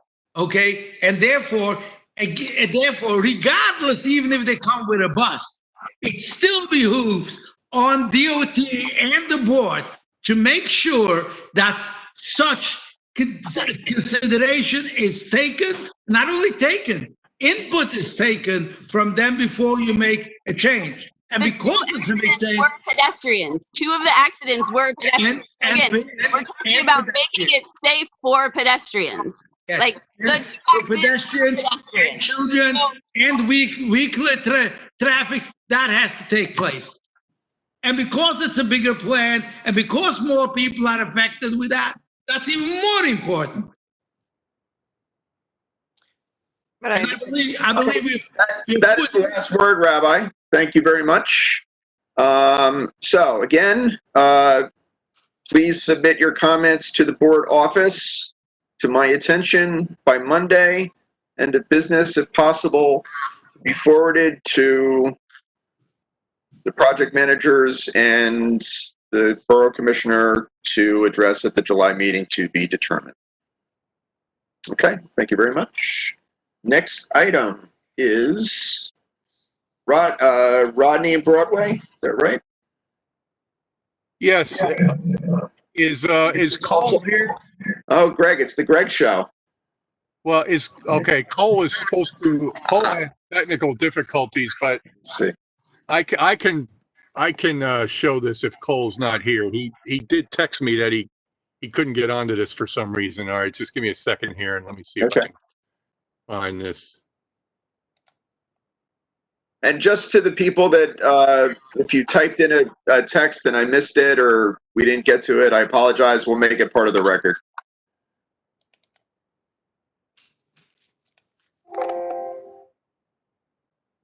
Hello. All right. Hello. Rabbi, can you mute? Yes, I'll mute. Thank you. Okay, is everybody ready for Yes, sir. Broadway and Rodney? This is Broadway here. This is the BQE. This is South 9th Street, and this is Rodney Avenue.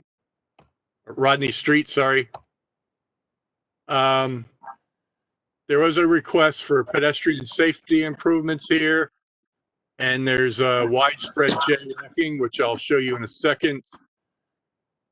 Again, here is the area: Broadway, Marcy, Rodney Street, and South 9th Street.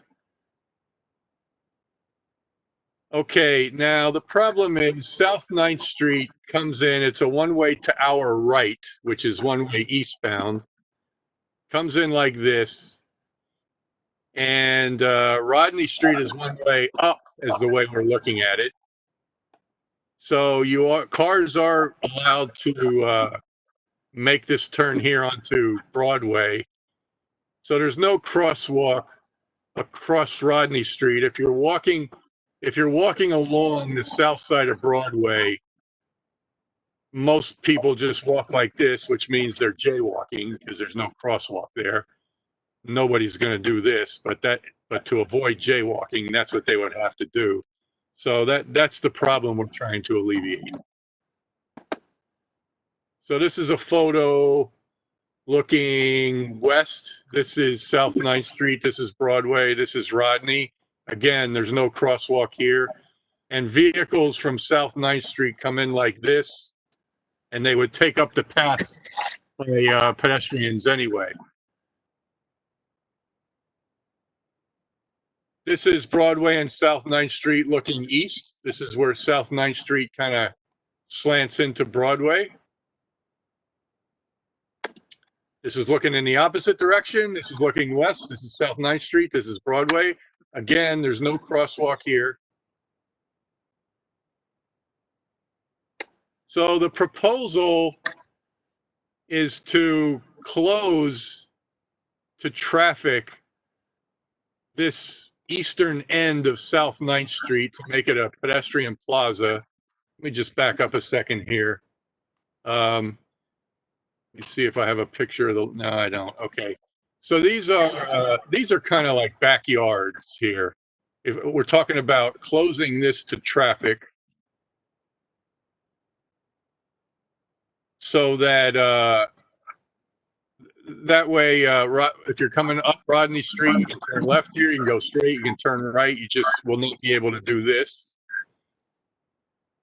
We would also, with paint and delineators, make a wraparound curb extension like this to shorten the crossing distance here. And again, this would be a brand new crosswalk, and pedestrians could walk across here without having to look over their shoulder and make sure there's no cars coming here.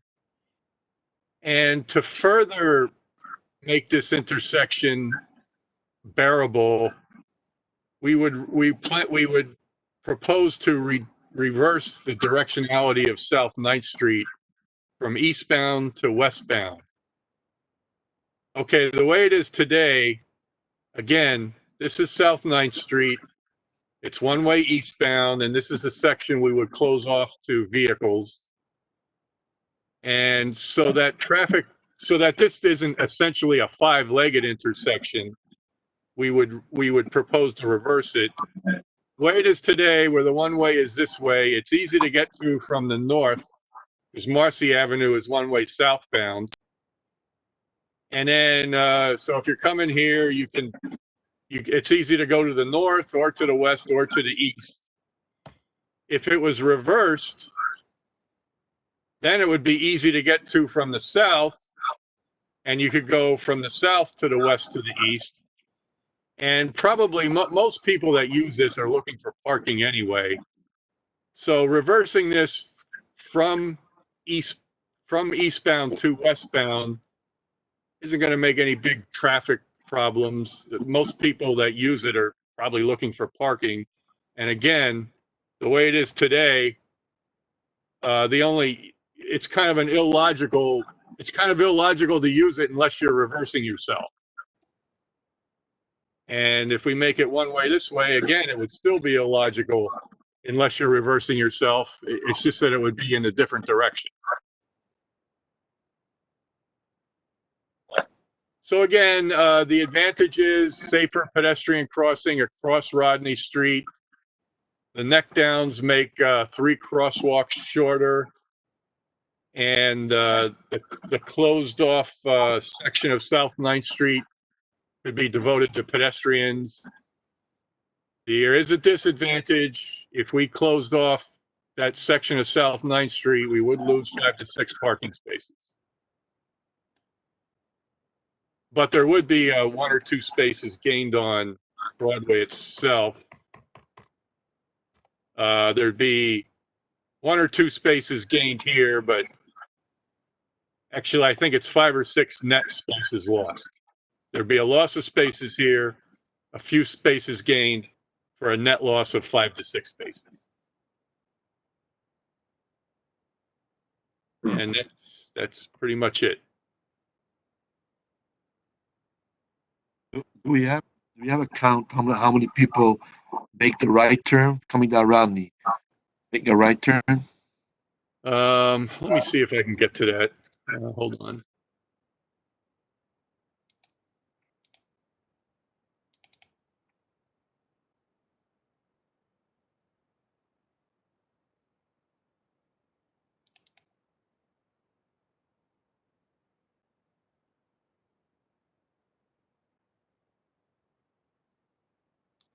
It's very little, very little. Column number 4 here. These are 15-minute counts. It's the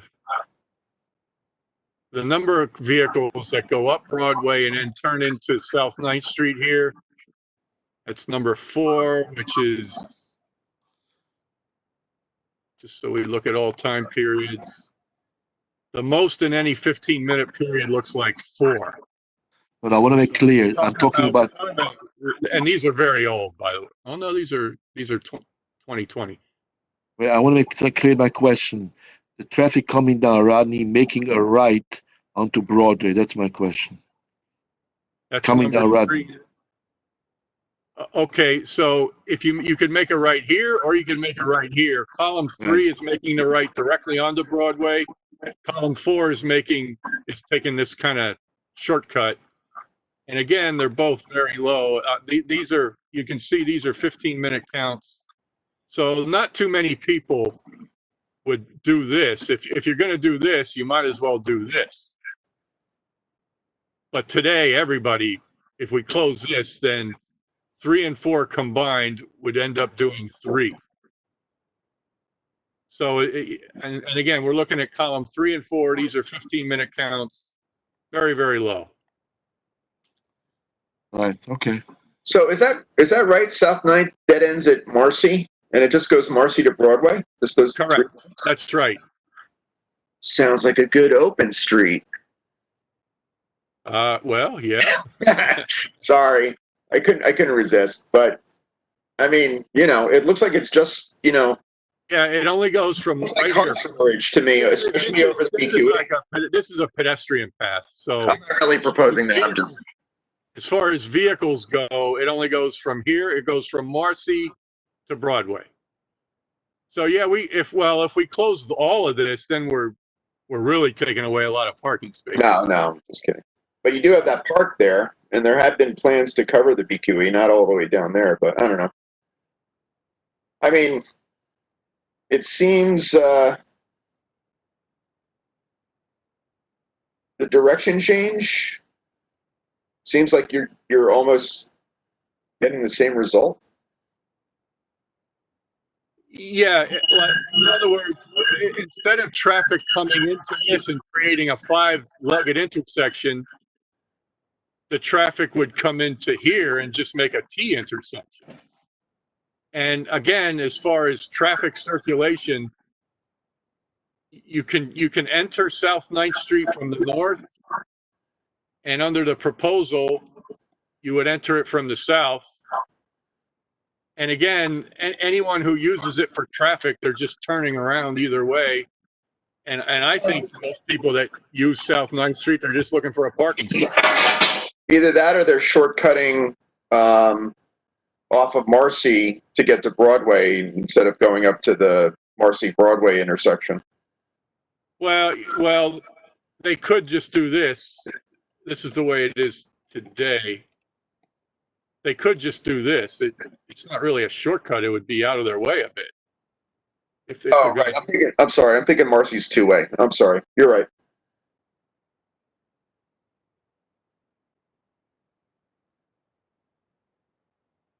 Any questions, committee?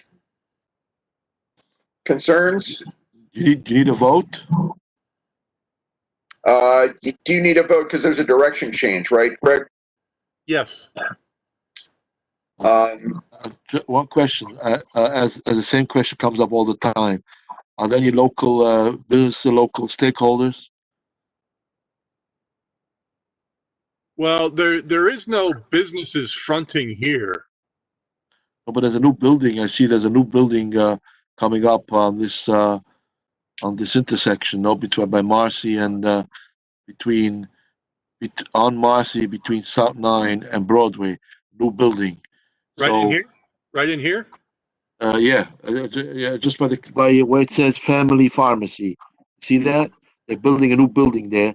So I think the request may have come from them. I'm not sure. But if so, fine. But I just want to know if maybe they have if they have a parking garage or they're planning on this or something. I'm sorry, sir. Could you tell me exactly where it's in here somewhere? You say No, it's where it says the picture of family pharmacy. You see the picture? family? Pharmacy? Isn't it family? See that?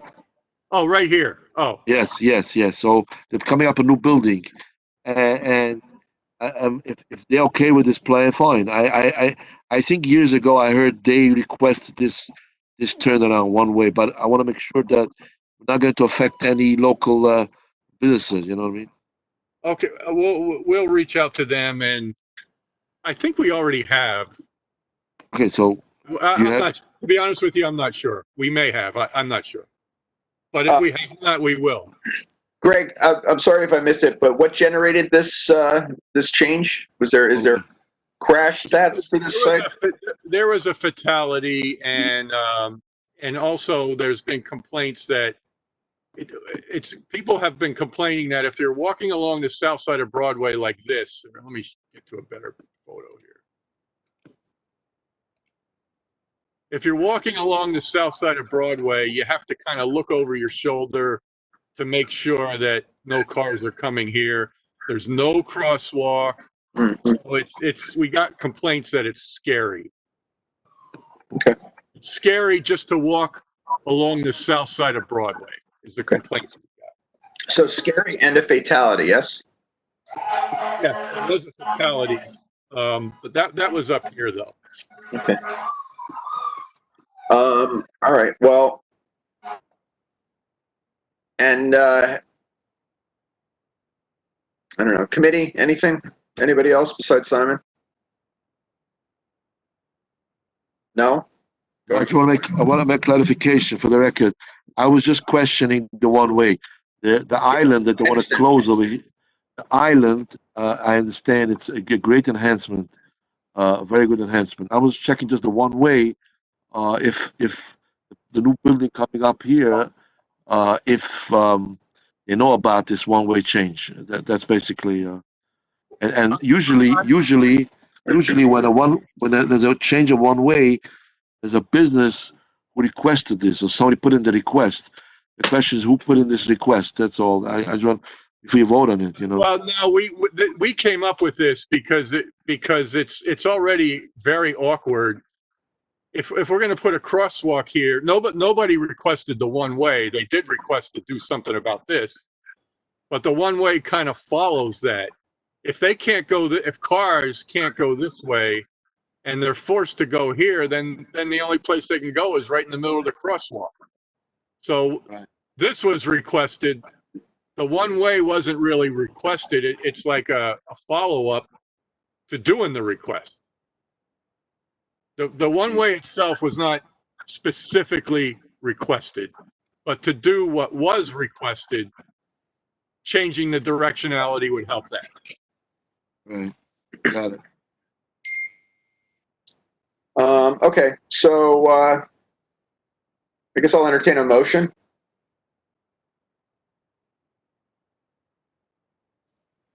Motion to approve. Willis, motion to approve, second. I second. We got it. Okay, and roll call. Ryan?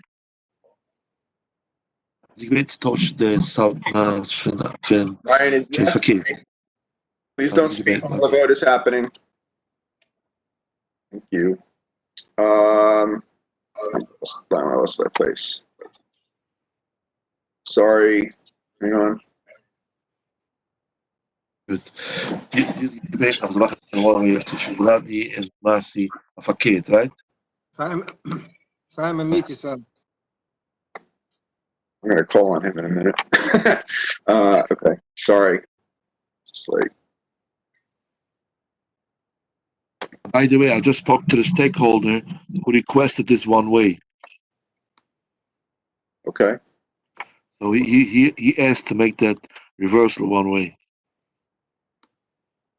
And who was that, sir? Who requested it? Okay, we're in a vote. Sorry. Oh, sorry. Robert's rules. All right. Okay, sorry. Thank you for being patient. This is a crazy process. All right, Ryan says yes. Karen says, Karen? Yeah, but, I said yes already. okay, Yes. I couldn't hear you. Kevin? Kevin? Absolutely. Hi, can you hear me? Yes. Thank you. Simon? Yes. Thank you. Willis? Yes. Joel Goldstein? Yes. William Klagsbald? Yes. James Stewart? Still with us? James? James has left the building. And I say yes. Look at this. On the list. What? Is I he? see him on the list. James? I don't know why I'm yelling like he's in the other room. Going once, going twice. Well, he stepped out of the room, and just like any other thing, he doesn't get counted. All right, we all came together. That's unanimous. All right, thanks, Greg, for a long night. Okay, you're welcome. My pleasure. Okay. Lastly, we have a discussion, which is going to be brief because it's 9 o'clock. And this has come up in other forums, but because it's open streets and it's transportation sensitive, we need to address it. So this is a discussion about the open streets program. Rhonda was kind enough to include. Eric, Yes. since we're going to phase 2 most likely on Monday. Yes, sir. There's also the proposal to give up sidewalk parking spaces for outdoor eating, so that Right. should be a part of this. Yes, I agree. Let me just bear with me 1 second. Okay, Miss Stephanie Shaw, I believe you are here representing DOT on open streets. Is that correct? Yes, hello. Okay. So we're going to have a discussion. People can chime in. I don't want this to be. Okay, so let me just start off with a lot of the problems that people have mentioned about open streets are actually DOT issue, NYPD issues, safety issues, rowdy bar patrons, bar owners not respecting the grab and go rule. Particularly at North 9th and Berry. Several of you sent me emails or communicated your concerns about it. My concern mostly is, and I brought this up in a meeting that we had a few weeks ago that Tom was on with Councilman Reynoso, was the notice. Now, I don't want the board to be voting on every open street. I don't think that's practical or useful. However, we do need to understand A, where the request is coming from, and B, are there more than one request? Is it one request? And then we need ample notice, not like 3 days before the street gets closed down, we find out that it's all of a sudden an open street. For all the reasons that we can understand. So Stephanie, if you could, before the folks chime in on their concerns, if you would just address those 3 points, how are requests received and processed? Eric, Yes? is Stephanie going to present now? Yes. Do you have a presentation specifically, Stephanie? I have a few slides I could go through if you think that's helpful, Okay, but I I'm can sorry. also just answer questions. No, Okay, I mean, whatever works best for you guys. I know that it's late. I didn't realize you had a presentation. So yeah, why don't you go ahead and roll through that, and then we'll come back to my concerns and the concerns of the committee and the public. Okay, and hopefully the slides will answer some of those concerns as well.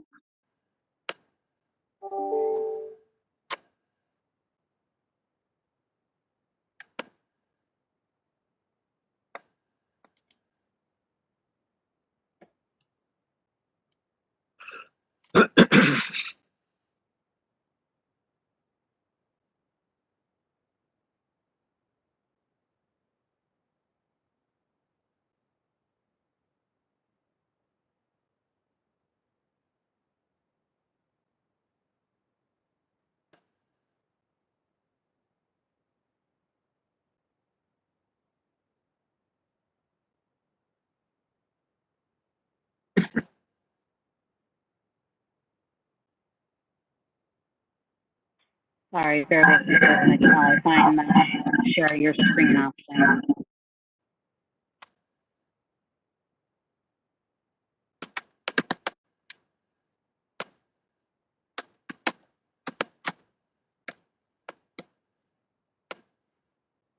I don't see a screen sharing option popped up. I'm not sure if I've been made a presenter yet. Marie, do you need to allow her permissions? Yes, she is. Okay.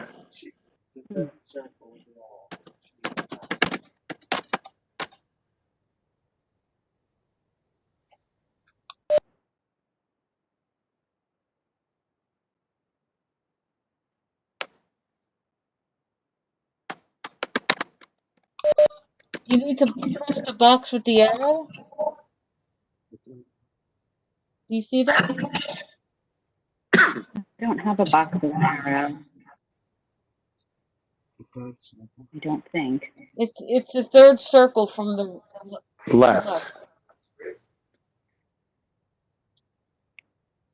Yeah, mine is grayed out. So she's not a It's okay. I presenter. mean, Yeah, is she a presenter, Marie? Yes, she is. yeah, the box is grayed out, but you know, it's not Okay. it's not essential, and I can share the slides with you afterwards if you want to circulate them. So I can sort of just jump right into your concerns then. Thanks.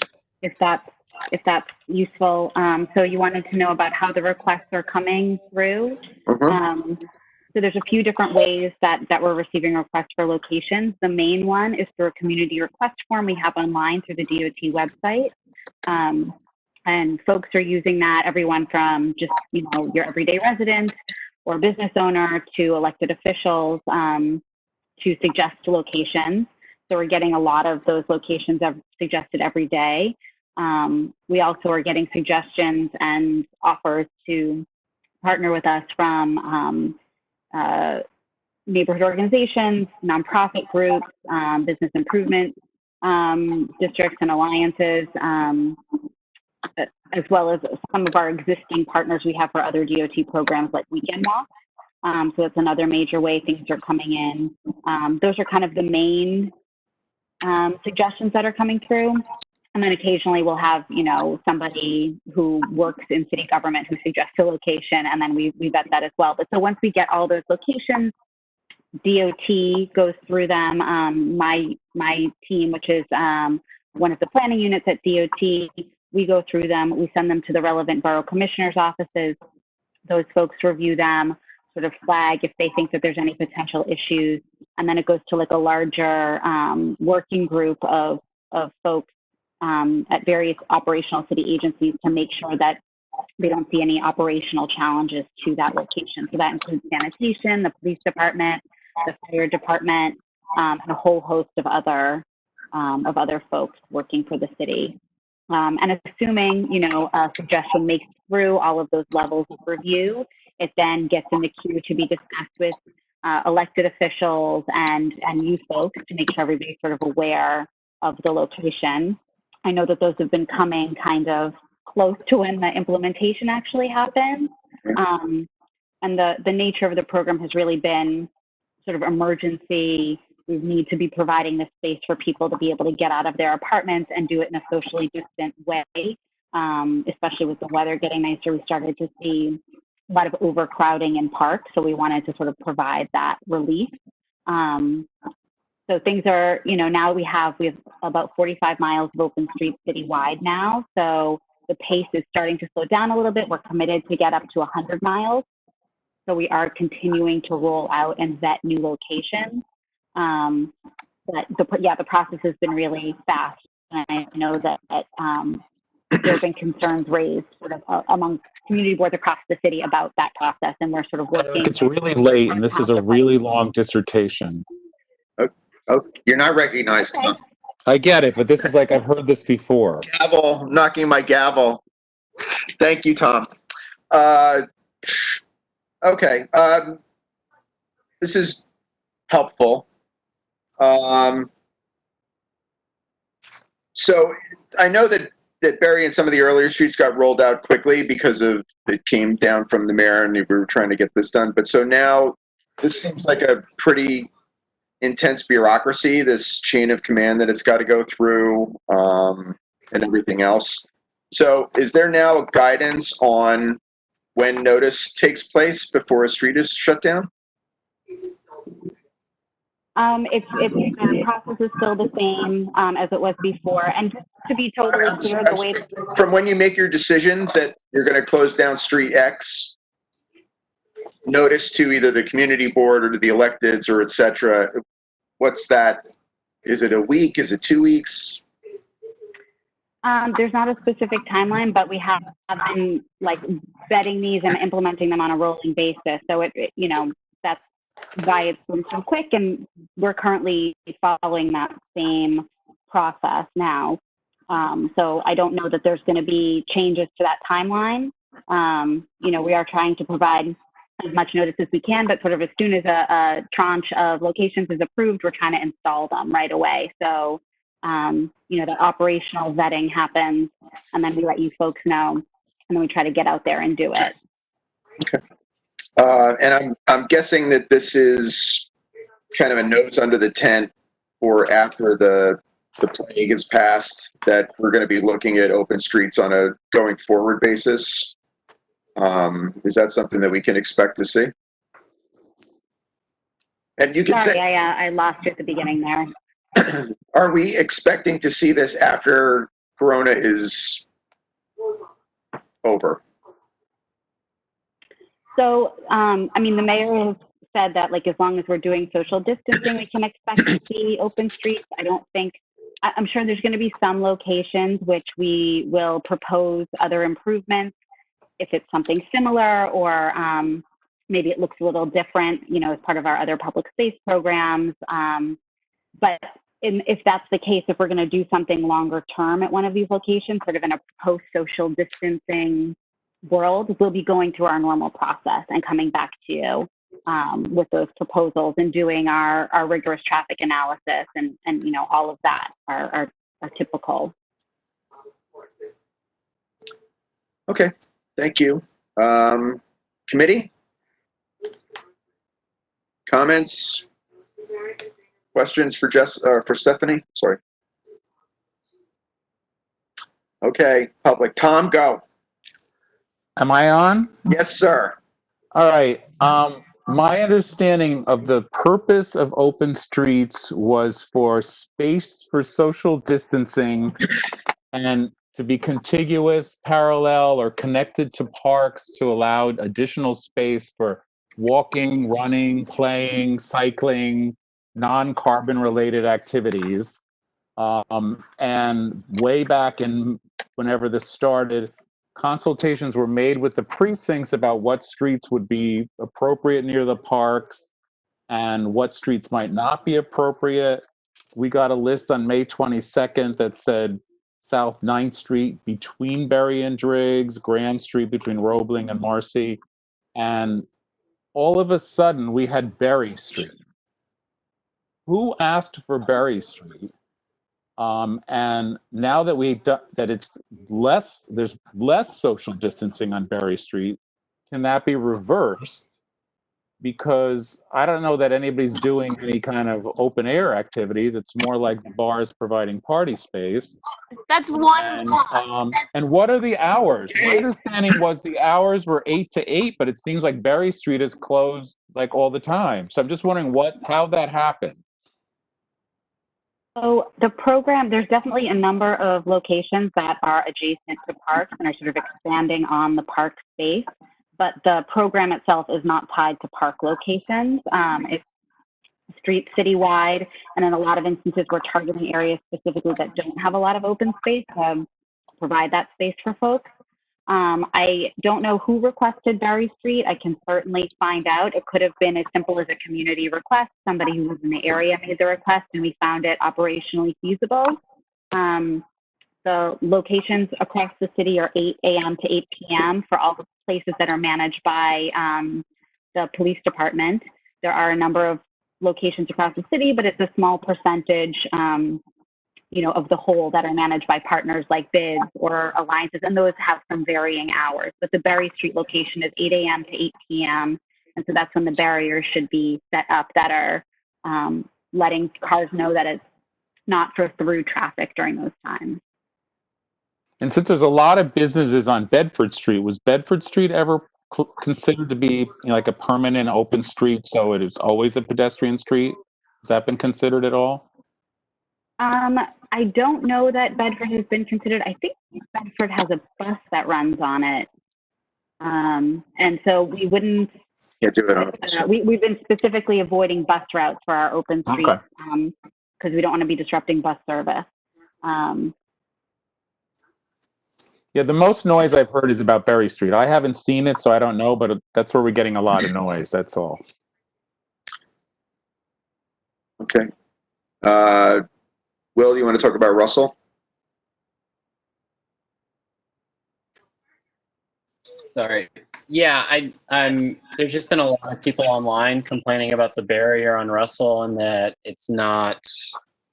I don't know what the solution is. Just that people are barreling down the street, moving it. There was a video of a front end loader going at pretty dangerous speeds down the street, and so I don't know, just relaying that there's been a lot of feedback from people living in Warwick Park that it's been an issue keeping the barrier in place.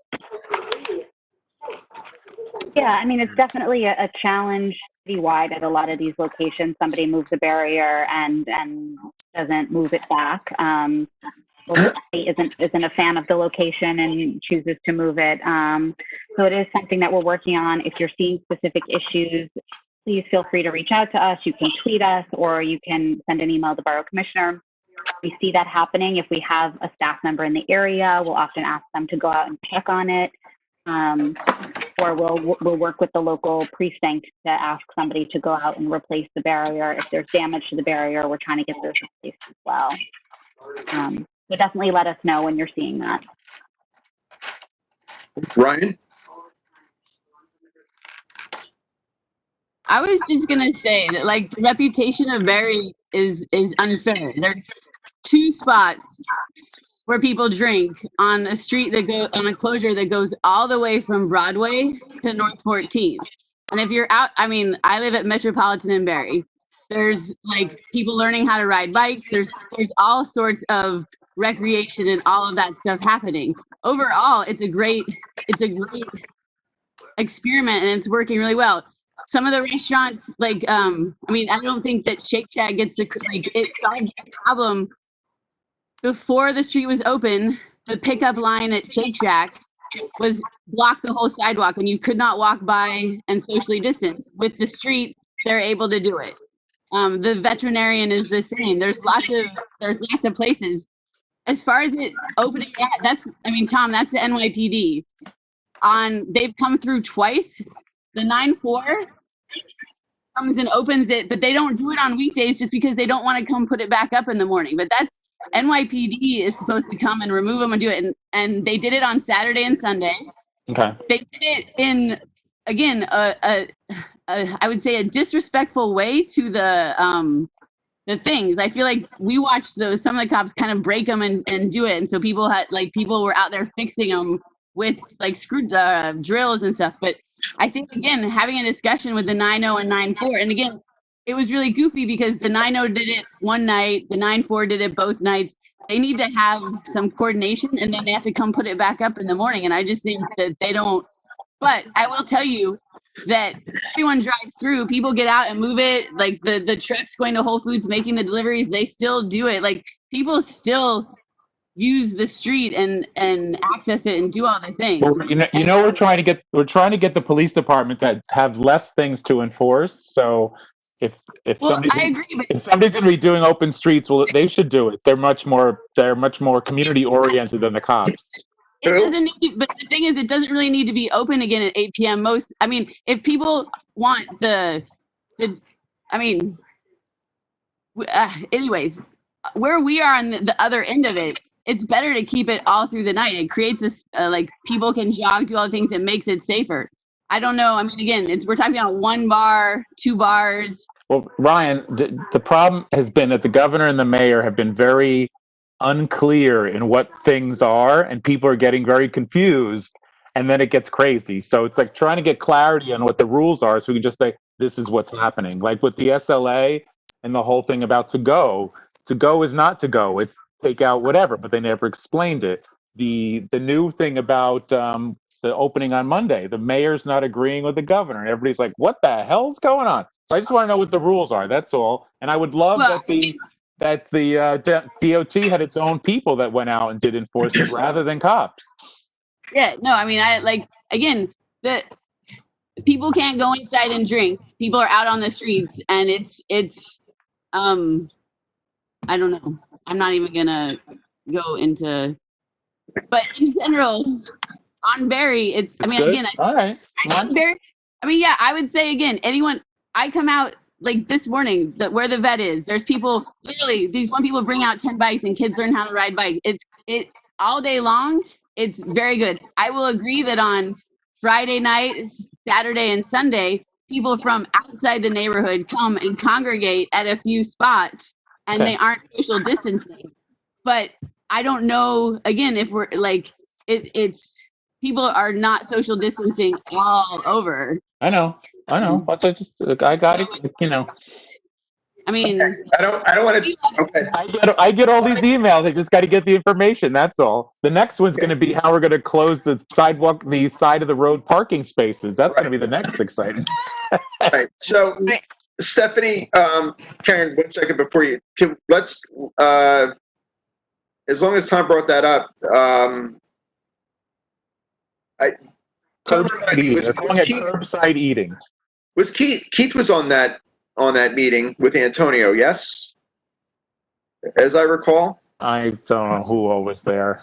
Anyway, Stephanie. So, do you know what this is about? Yes, they're planning on taking parking spaces away temporarily to allow like street seats type things for bars and restaurants to expand their restaurant until we can like fully open or whatever. Do you have any insights on that? So we're actively working with our other agency partners in City Hall on developing a program to help the industry. And I think that something's going to be announced very soon about how that's going to look. But I don't have details that I can share at this moment. But I think there'll be some more information out very soon about it. Yeah, 'cause the notice that went out was that it was DOT, DOH, and Consumer Protection working together. But Right. if we go to phase 2 on Monday, people are going to be putting their tables out in the street on Monday. So They're already putting the tables out on the street. Okay, I'm sorry, Karen. Karen. Okay. Yeah, I just wanted to point out that we did receive, the Transportation Committee did receive, in response to someone thinking that they actually returned Berry back as, took it away as an open street, that there is support from the families on Berry Street for it to remain an open street. And again, like Eric said, this, the other issues, it really is an enforcement issue. So I just wanted to point that out. The second thing that I do want to ask is, once we go into phase 2, how is it working as far as like vehicle counts and, as the businesses get back to business and more deliveries occur, as far as traffic counts? And my only concern is if there's additional parking, since vehicles are still allowed to go through these streets.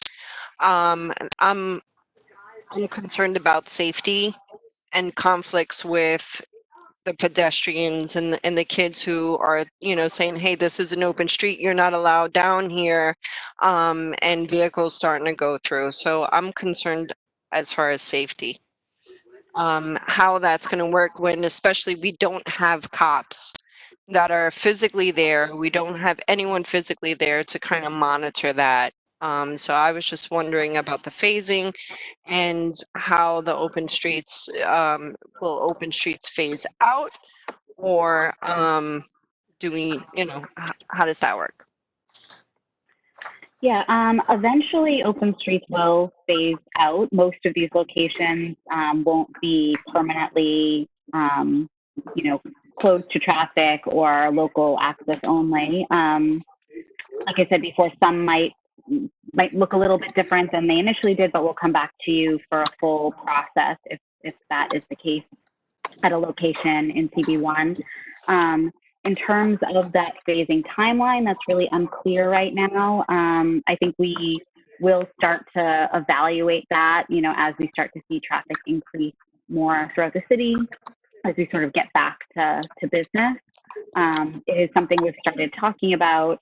I don't have any concrete answers for you right now. We can certainly keep you updated on how that is going to look, but it is something we're starting to talk about because some of these locations will have higher volumes as people start returning to normal business. Okay. Thank you. Thank you. Marie is already getting requests for the municipal extension of seating forms that the liquor authority wants. So if you can find out who's going to be doing that, because there's some procedure if the city is giving up city space for restaurants to use or bar, and then they need to extend their license to cover that new territory. They have to have some kind of certificate from the city saying, we know they're using our sidewalk. Where's that going to come from? I'm sure you don't know now, but that's something that the board office is going to need to know because people are like they think we're the ones that are going to approve it like we do with liquor licenses. And I don't think that's going to be the process. Right. So we're working really closely with the FLA on developing what that process could look like. We don't, we don't have it totally ironed out yet, but right. We're talking to them and we're hoping that we can create something that's really streamlined for the industry, for the city, for all the CBs, so that this isn't, a huge administrative problem for anyone.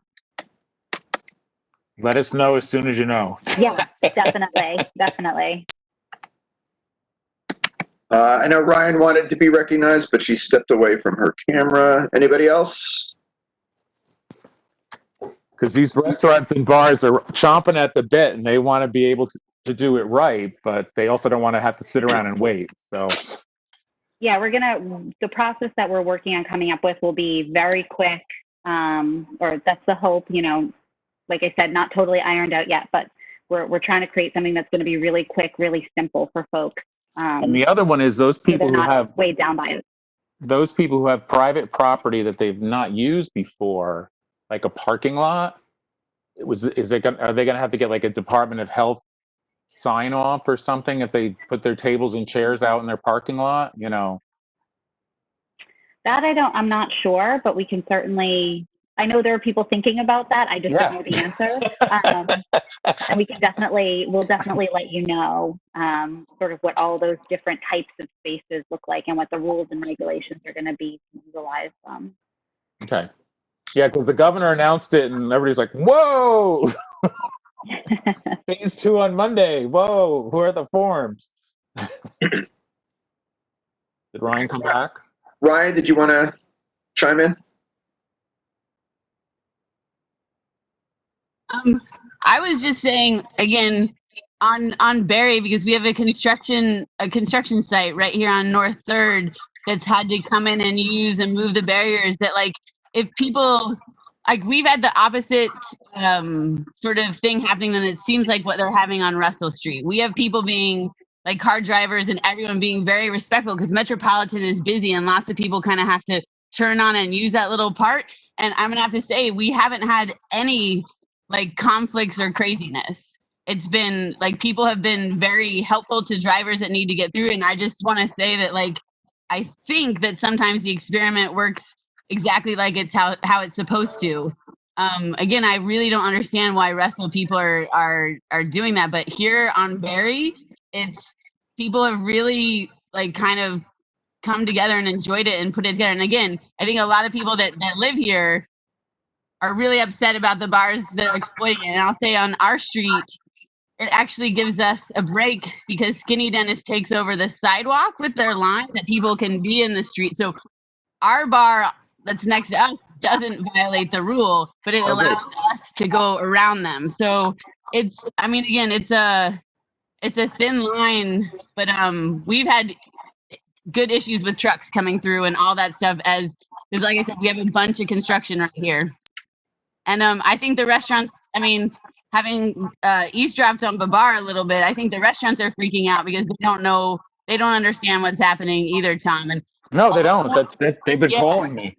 yeah, no, that's the thing. They're all losing their mind. And like a lot of them don't want to push it or don't understand even what they're supposed to do, and it's a real chaos. No, and I go like the regulations for phase 2 require people to sit, and all of our bars have been standing. So I don't know how that's going to work. All right. Well, the rules are crazy. Is working. I don't want to get into a whole sidewalk cafe issue more than we have because we really don't have answers, and it's 9:30 people. This is like almost like an SLA meeting, Tom. It's like the old days. We don't have a governor and a mayor who will give us any direction. That's our problem. So okay, I just want to say that we're going to keep an eye on the open streets process. I'm sorry that I didn't get any NCOs to come in, but we'll dedicate the next transportation committee meeting. We'll keep this as an open topic, and we'll have NCOs in to really drill down in what the real problems are. Because, you know, DOT, you're following orders from the mayor, you're picking streets, there's a process, there's a bureaucracy. We would like to know more transparency on that. I think that's my main concern. But once it's done, it comes down to NYPD, sanitation, FDNY, and we really need to, hear from them as to either why they're not doing it or where they are doing it or what's working, what's not working, and everybody needs to like talk about it and fix it so it works for everybody. This is fun. And Willis has a question. Okay, so that's the end of that discussion. I guess we'll do new business, old business. Old business, does anybody from DOT still on the call have an update on West Street as an open street? I know I saw something today where from Levin's office that key to Greenpoint Avenue is a go for weekends. I don't know if anybody else saw that. But more than that, if anybody knows anything, DOT. I know Rhonda's having a problem getting in. That segment, West Street from K to Greenpoint, is being vetted by that internal city group right now. But I think it will likely be part of the next round. I don't want to promise anything, but it's sort of winding its way through that approval process. Okay. And that would be managed by the Brooklyn Greenway Initiative, that location. Willis, anything to add? No, that's great. I just was curious if there was any other stuff happening. So thank you. Anybody else? All right, so that's old business. Oh, no, it's old business and on topic. So we'll just call it agenda item 4. Business. I'm like current now. It's like 9:35. Old business. New business. This went much better than expected. I got to say, Jessica Kronstein, you stood for the whole thing. You're a wonder. Thank you for that. And looks like Greg's still here too. And Stephanie, you are, but we saved you for last. You know, you're the closer. No, Greg. I was saying Greg is here too. Yeah. Greg's still hanging in too. Here too, yes. Community board. Troopers. And I know Rhonda's there too, but she's a trooper. Okay, so motion to adjourn. All in favor, aye. Good night, everybody. Thank you very much. And don't forget to submit comments on the BQE exit thing to me by Monday, and we'll get working on that for July, and I'll let you know when the next meeting is happening. And Eric, we Guys. need to talk about the other thing, not now. Yes, I know. Tomorrow, maybe. I'm actually off for once. Okay. Bye all. Thank you. Thank Bye. you, guys. Thank Have you, a good Eric. night. Bye. Everybody.